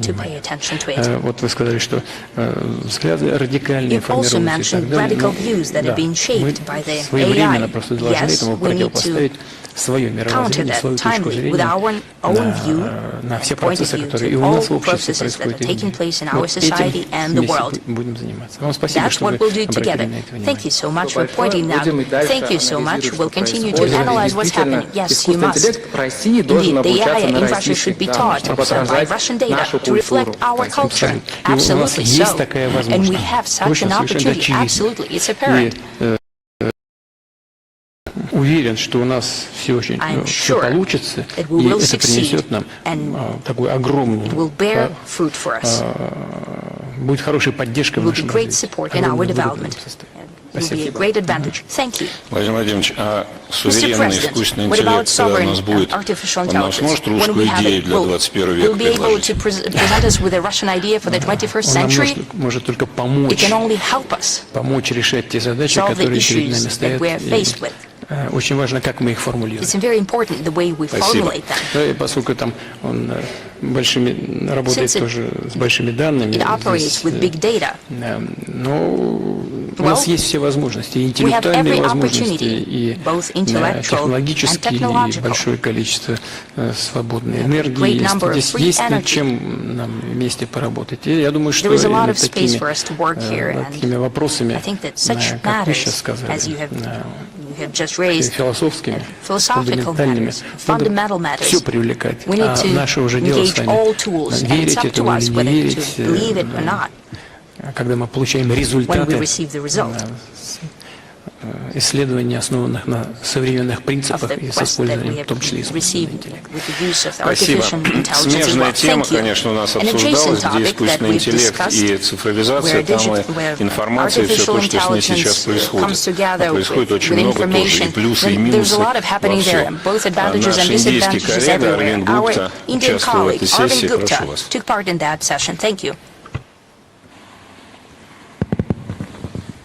Thank you. My name is Arvind Gupta, Mr. President, and I come from India.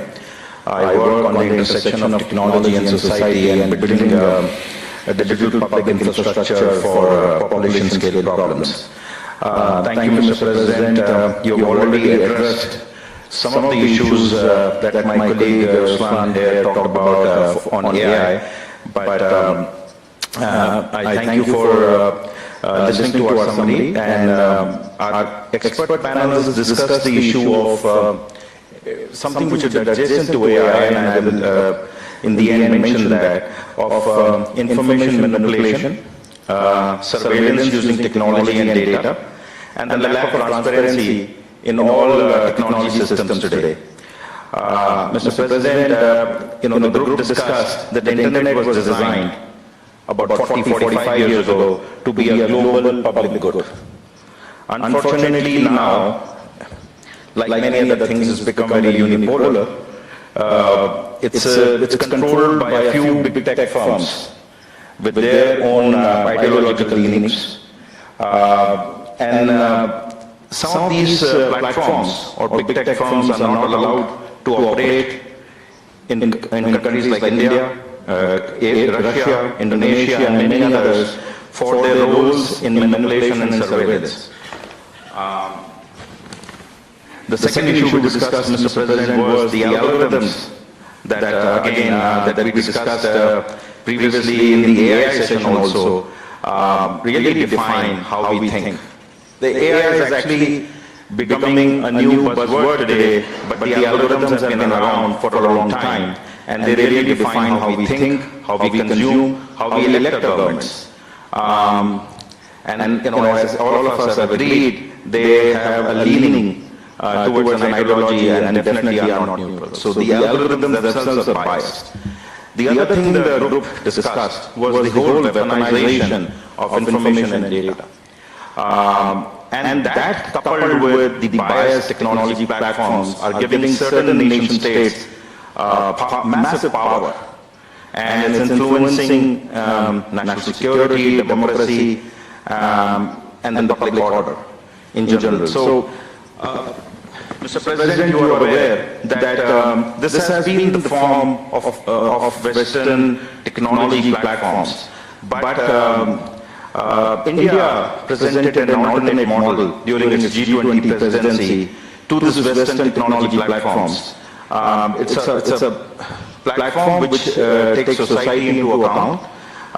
It's a bottom-up platform built around identity, a universal identity system, a universal payment system. It's actually used by more than 1 billion people, and in India, and more than 20 other countries use it. This is to present that how India has created a different vision for technology from the Western vision that exists today.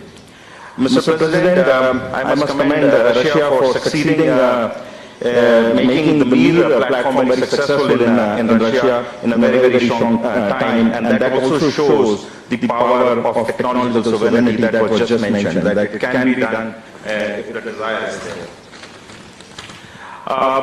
Mr. President, the issue that you just discussed, I progress with this biasness of technology and technology platforms and the non-neutral nature with what is coming head-on to us, the artificial intelligence era. Given that we let a few big companies control the internet, how do we ensure that that our culture, our society, our national interests are going to be protected in this whole era of artificial intelligence? What kind of guardrails do we need to build from the start to have fair and responsible AI? How do we ensure that like-minded states work together for non-weaponization of AI, for non-weaponization of artificial intelligence? And lastly, Mr. President, we would like to hear from you, how do we build trust in the information that we see in news and technology at large? And that was one of the most defining things that the group debated, and look forward to hearing from you. Thank you very much.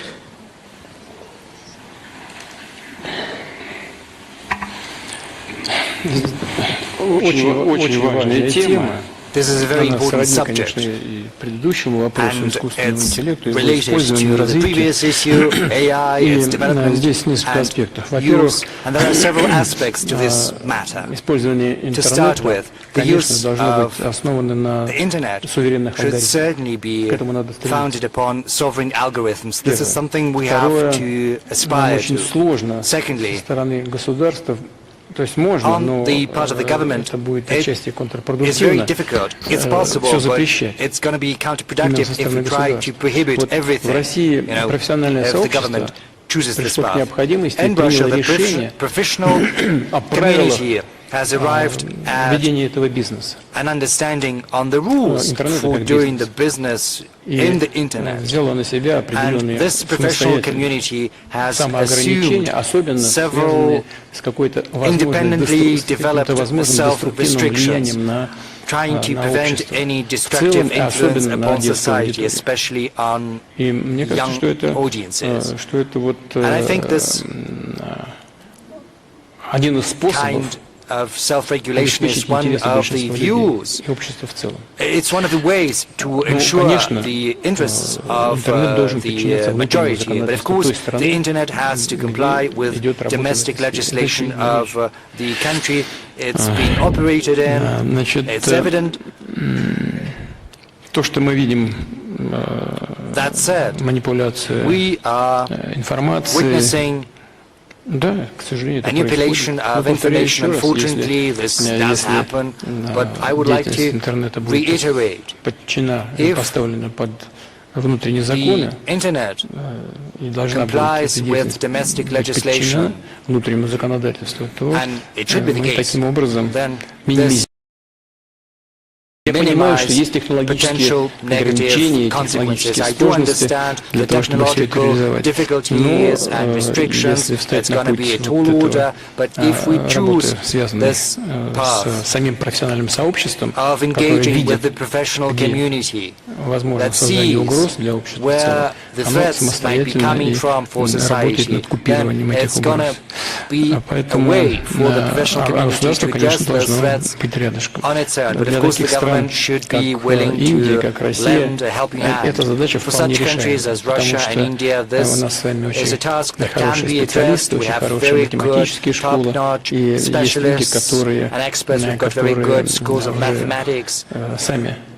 сами являются лидерами, если не их компании, то они сами точно совершенно являются лидерами в этой сфере деятельности. They themselves, as experts, have raised to prominence in the У нас field. все карты в руках, So особенно we've got everything we need, в такой стране, как Индия или especially in Россия. such countries as India Значит, что and касается Russia. платежной системы Now, МИР, as for the MIR то payment да, system that you это have в известной степени mentioned, успех, она работает, to an работает extent, хорошо, it's been a уверенно. success, it's Она working, работала it's бы еще functioning, лучше, it could function even еще better, шире, если бы and не it could создавали be искусственных препятствий expanded для if there had ее been развития. no Но даже несмотря artificial на то, что barriers эти put in the препятствия way. создаются, But even она though these развивается, barriers и are мы being будем built, MIR тиражировать payment успех system подобного is рода. developing, and we're going to Эта replicate тема интернета, the она вечная, success. но The issue of the уже internet, стала вечной. you know, Вы сказали, что it она has создавалась become как a permanent для fixture того, of our чтобы discussions. You said она that была the использована в internet интересах was created as a public good to человечества, но serve the она создавалась, benefit конечно, для of других humanity. целей. Но Well, в of course, какой-то it момент, was built for other purposes конечно, ее in the very предназначение beginning, but at a категорическим certain образом point изменилось. in time, И it's нужно, чтобы grows. деятельность в интернете, Change. так же как любая человеческая And деятельность, we've got to make подчинялась sure морально-нравственным that законам и our юридическим activities in the законам internet, тех just as any государств, other где type of эта human система activity, should be in функционирует. compliance with Повторю еще moral раз, технологически and это не legal всегда просто requirements. сделать, Of course, но к этому, безусловно, technologically, надо it's общество not должно always easily оградить себя achievable, от but it can be деструктивного done. влияния. Society Но has to protect сделать все для itself того, чтобы against все-таки обмен destructive информацией был influence. But свободным, at the same чтобы time, это we've шло got to на ensure благо free exchange of information, and we also have to make sure that it benefits the development of countries and the international community at large. And we in Russia are going to pursue this path. I know India follows suit, and we're going to work together on this subject. And thank you for paying so much attention to this issue. But of course, it's impossible to overlook this matter or not to work on that. So I wish you every success. Mr. President, do you use the internet yourself? Well, you know, I'm a very novice user. I can press some buttons to look something up. So you happen to do that. Our systems, yes, your systems. Спасибо. Very good, thank you. That is a consolation. Мы подробнейшим образом обсуждали окружающую среду, состояние мира с точки зрения климата и так далее. Я попрошу нашего доброго товарища Расидана Махараджа из Южной Африки рассказать. Thank you very much, Mr. President, also for updating us that the dialectic of history continues itself. Environmental problems, as you mentioned as well, cannot be solved separately from redressing global inequality problems. The World Meteorological Organization, the International Weather Body, recently noted that human-caused climate change has resulted in widespread and rapid changes in the atmosphere, ocean, cryosphere and biosphere. The year 2023 was the warmest on record by a large margin, with widespread extreme weather. This trend continued into the first half of 24 and continues.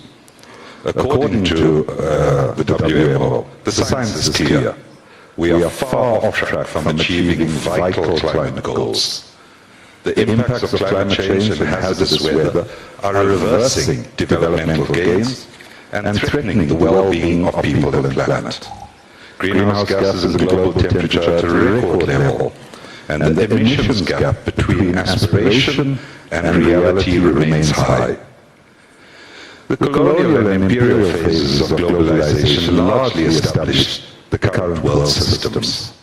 And they essentially premised, as mentioned by you in various parts of your update, upon unequal exchanges between the global north, global south, or as we frame it, the global minority and the global majority.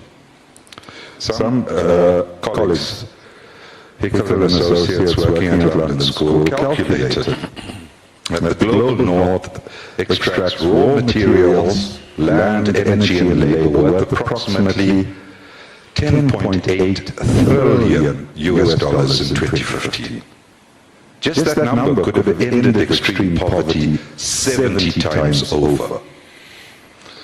Between 1990 and 2015, that 25-year period, the cumulative drain from the global south was approximately 242 trillion US dollars. It's abundantly clear. Unequal exchange is a significant driver of global inequality, uneven development and ecological breakdown. Whilst his heroic struggles for national liberation challenged aspects of colonial and imperial subjugation, the institutional apparatus established after the Second World War, or the War, served to maintain the hegemony of the global north and specifically the advantages of the G7. The global COVID-19 pandemic exposed the structural flaws in our international system, while reminding us, as you've mentioned as well, that no one is safe unless we are all safe. Our collective scientific and technological competences, however, generated rapid solutions that helped us save lives. Notwithstanding, we are again witnessing attempts to weaponize intellectual property systems through restrictions on how knowledge is shared and against the transfer of technologies. These must be collectively resisted and condemned. All countries should seek wider and deeper cooperation and collaboration to accelerate the co-construction of knowledge, to enable just transitions from the unsustainability of the extractive exploitation without receiving the benefits of this value addition. Efforts at reforming international institutions that continue to facilitate the process of unequal exchange, however, generates more and more frustration and despair.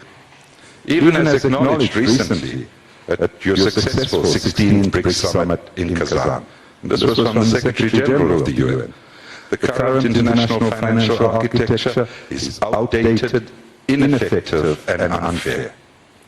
This was echoed even recently from just to the west of us in a global policy forum in Germany, which determined that these institutions have failed in their mission to prevent and mitigate crisis and to mobilize sufficient financing for internationally agreed development goals.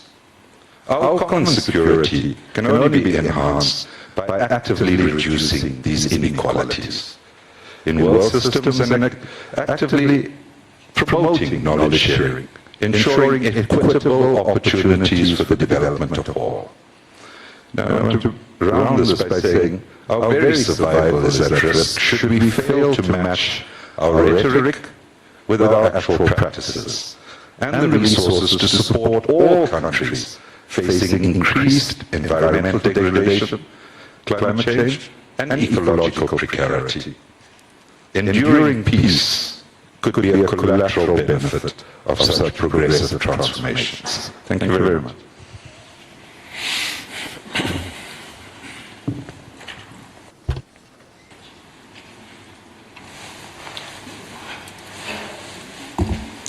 Конечно, то, чем вы занимались, certainly the subjects that you have broached in the course of your discussions в дискуссиях с своими коллегами здесь на with your colleagues here at the Valdai Club, это одно из важнейших направлений one of the main исследований для человечества, avenues потому что for research сейчас не будем вдаваться в детали, for the whole humanity. I'm not going into detail right now, nor am I going to discuss what is happening and The reasons for that, well, yes, we understand that there is a global warming. We're not going to discuss whether that is happening due to anthropogenic activities, that maybe there are other influences coming from space, maybe there are some cycles in the history of Earth. But the evidence for climate change is there. Climate change is happening, and it would be wrong not to do anything. We in Russia know full well that this is happening because in Russia the warming is happening at a faster pace than anywhere across the world. Over the last 15 years, we have registered a 0.5 degree increase.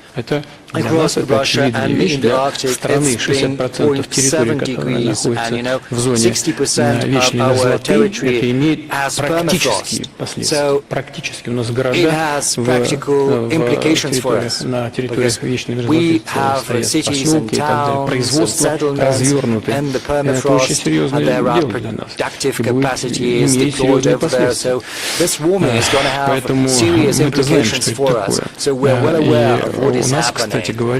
Incidentally, одна из самых зеленых энергетик в мире. One of the greenest energy mixes across the world. 40% of our energy в структуре энергетики, 40% газовой генерации. Comes from natural gas. Еще атомная генерация, гидрогенерация и в общем и целом 85% низкоэмиссионной генерации в структуре российской экономики. Это одна из самых зеленых генераций в мире, структур. Sources of energy. This is one of the greenest energy mixes across the world. Another 20% of all the forests are in Russia, so we have a very big absorbing capacity as well. And we are keeping that in mind. We have plans to that end. We've publicly announced these plans. We have антропогенных выбросов. И безусловно, будем это делать. Кстати говоря, те, кто больше всего шумел на этот счет, они действуют, к сожалению, для всех, для них, наверное, тоже в совершенно обратном направлении. Допустим, угольная генерация в Европе резко увеличилась. Совсем недавно все шумели в Европе по поводу того, что нужно закрывать угольную генерацию. Сейчас не только не закрыли, а увеличили ее.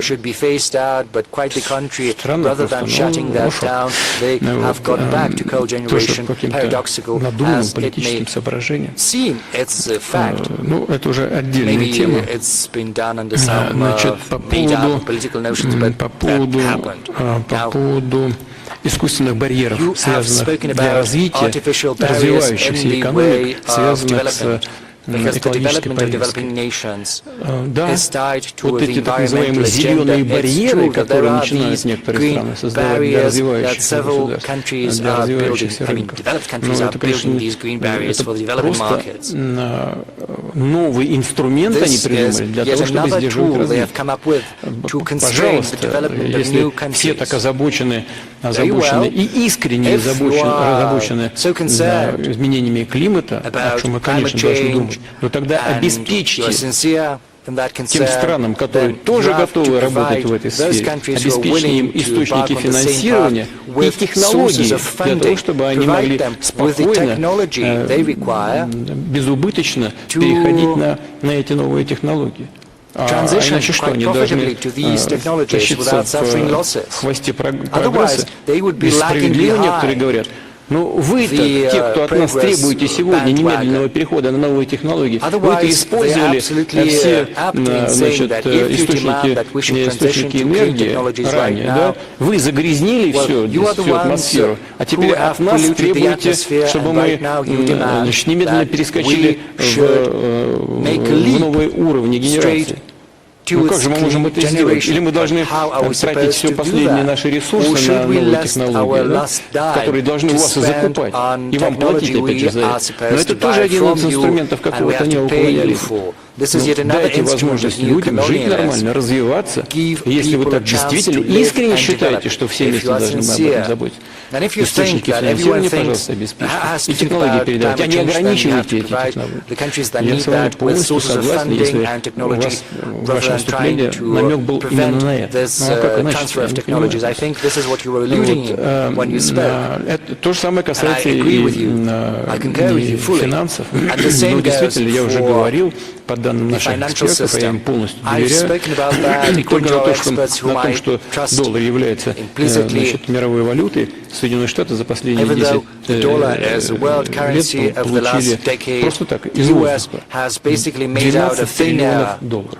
Просто так. За счет того, что они имитируют, раздают, потом эти же деньги поступают, как правило, в их банки, в финансовую систему, и там еще стригут, получают от этого выигрыш. Но это счетная позиция. Просто так. С неба сваливаются эти деньги. И это, конечно, тоже все должны учитывать. Но если эти деньги за счет эмиссии существуют, получают доход вот так вот, просто так сверху. Вот источник финансирования, в том числе и экологической повестки. Дайте, поделитесь тогда этим доходом, который с неба вам свалился. Значит, если вы так обеспокоены экологической ситуацией, здесь, если у вас был намек на это, вы абсолютно правы. Здесь трудно с этим не согласиться. Так и надо делать. Пожалуй, в этом состоит мой комментарий. То есть добавить еще много чего есть. Crux of the matter. Thank you. Владимир Владимирович, а вас президент Алиев случайно не звал на конференцию по климату на следующей неделе?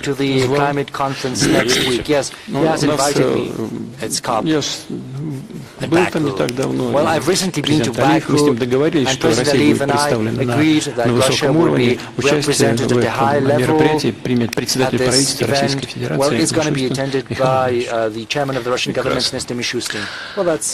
Плавно перетекаем к теме, которая нас всех волнует, потому что мы все-таки в основном международники.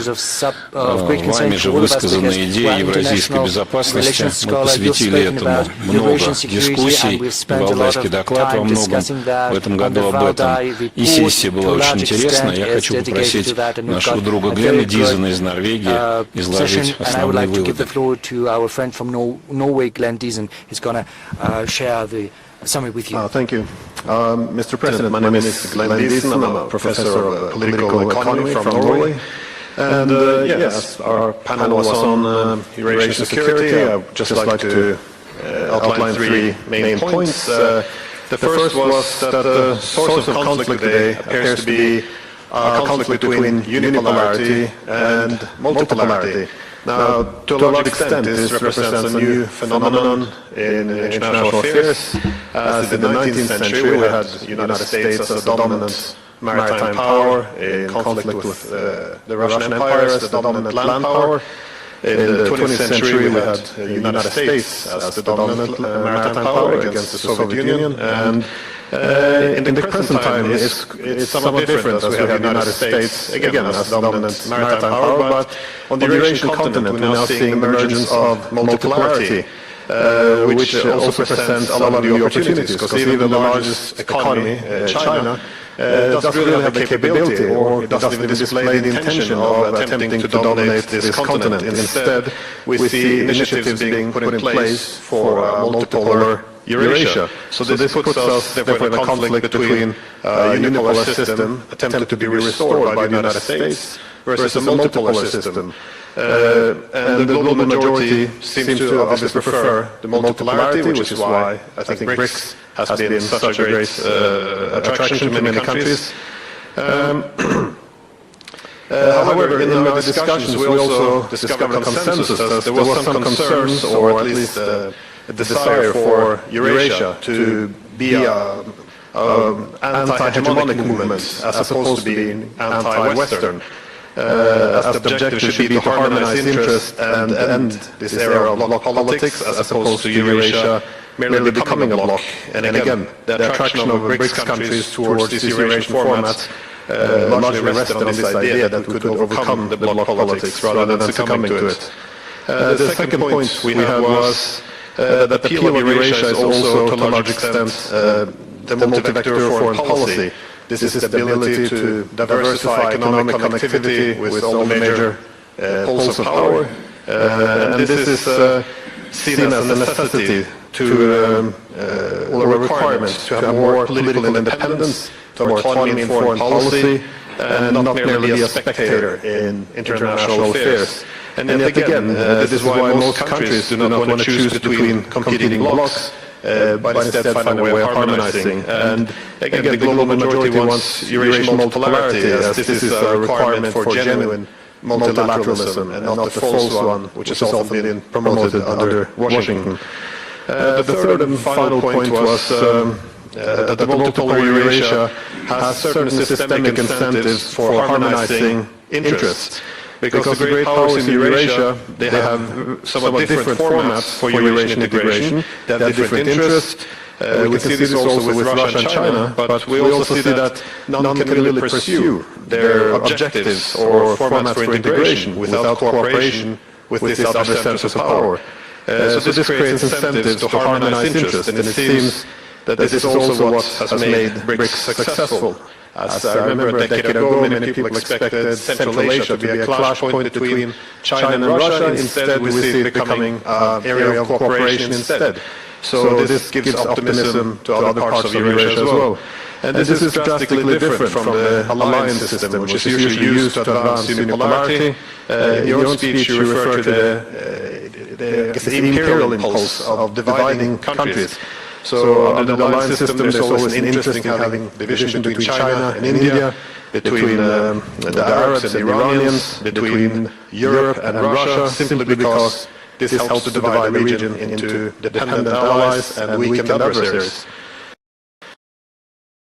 So in the spirit of harmonizing interests, I also had a question premised on the inability we had in Europe to establish a mutually acceptable post-Cold War settlement after the Cold War. And I think this has been a source of many of our tensions. We never established a system based on invisible security. Instead, we returned to bloc politics and abandoned some of the hopes we initially had in the early 90s by instead going with NATO expansion. So my question was if Eurasian multipolarity can offer a different format for cooperation between Russia and Europe as well. I asked this because I had a few years ago a book with the title Europe as the Western Peninsula of Greater Eurasia, and I was wondering on your opinions if you see any possibility for such a path forward. Thank you. Please forgive me. Sorry. Could you please repeat what you were saying in the end? Could you formulate the question yet again, please?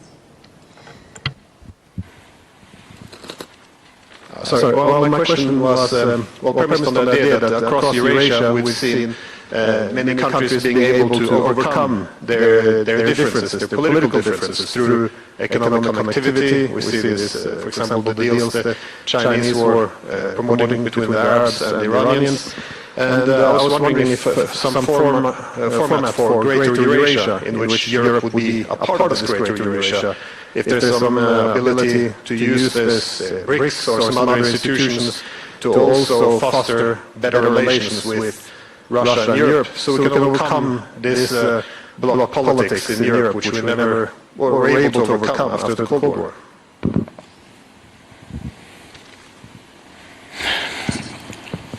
Вы знаете, после того, как холодная война закончилась, в принципе, был шанс преодолеть это блоковое мышление и саму блоковую политику. После того, как закончилась холодная война, был шанс преодолеть блоковое мышление и блок политики. Но я уже говорил в своем выступлении, просто уверен, что просто Соединенным Штатам это было не нужно. Видимо, они там подиспугались, что контроль за Европой будет ослаблен. И хотели сохранить его и сохраняют, больше того, усилили контроль. Просто мне думается, что это просто приведет, когда-то приведет все равно к ослаблению этой системы подчиненности вассальной. Но мы же видим, что... я не Знаете, я сейчас не вкладываю в то, что сейчас скажу, ничего плохого, я не хочу ни в чем никого не обвинять, не упрекать, там, боже упаси.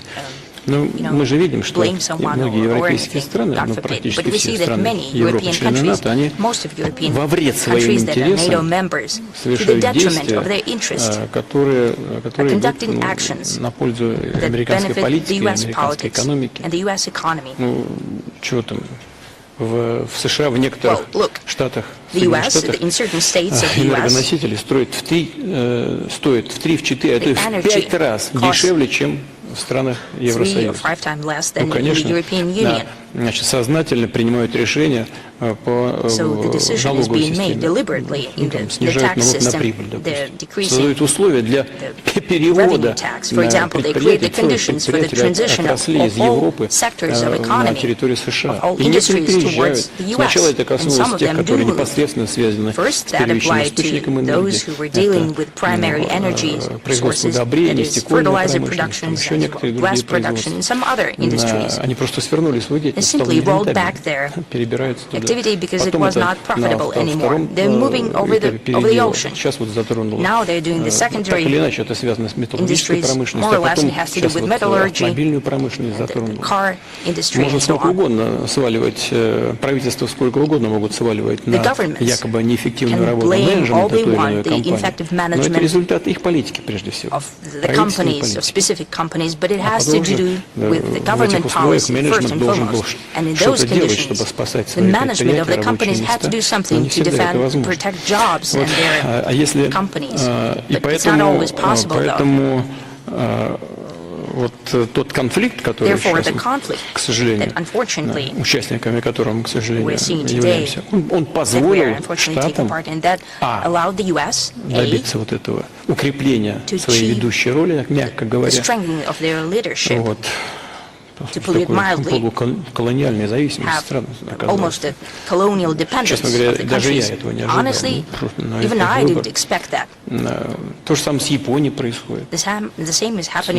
Мы что плохого Японии сделали? Это ничего вообще. Ни одного шага, ни одного слова. Они взяли против нас санкции ввели. С какого перепуга? Ну, вопрос возникает, а что с этим делать? Ну, мы же ничего не делали.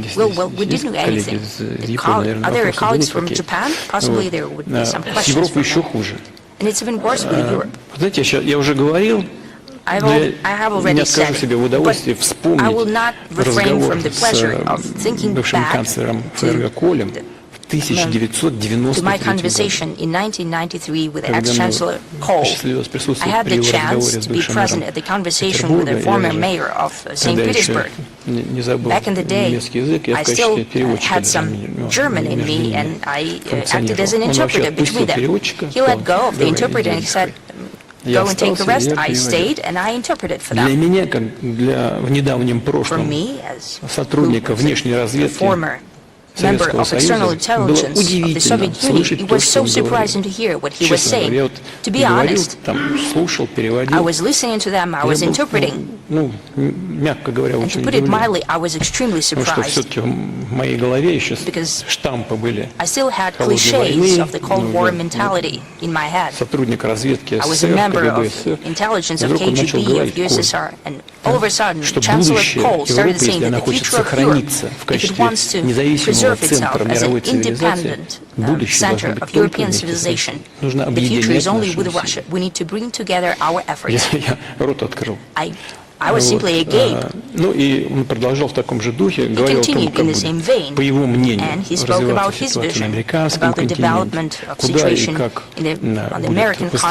будут выстраивать Соединенные Штаты свои усилия.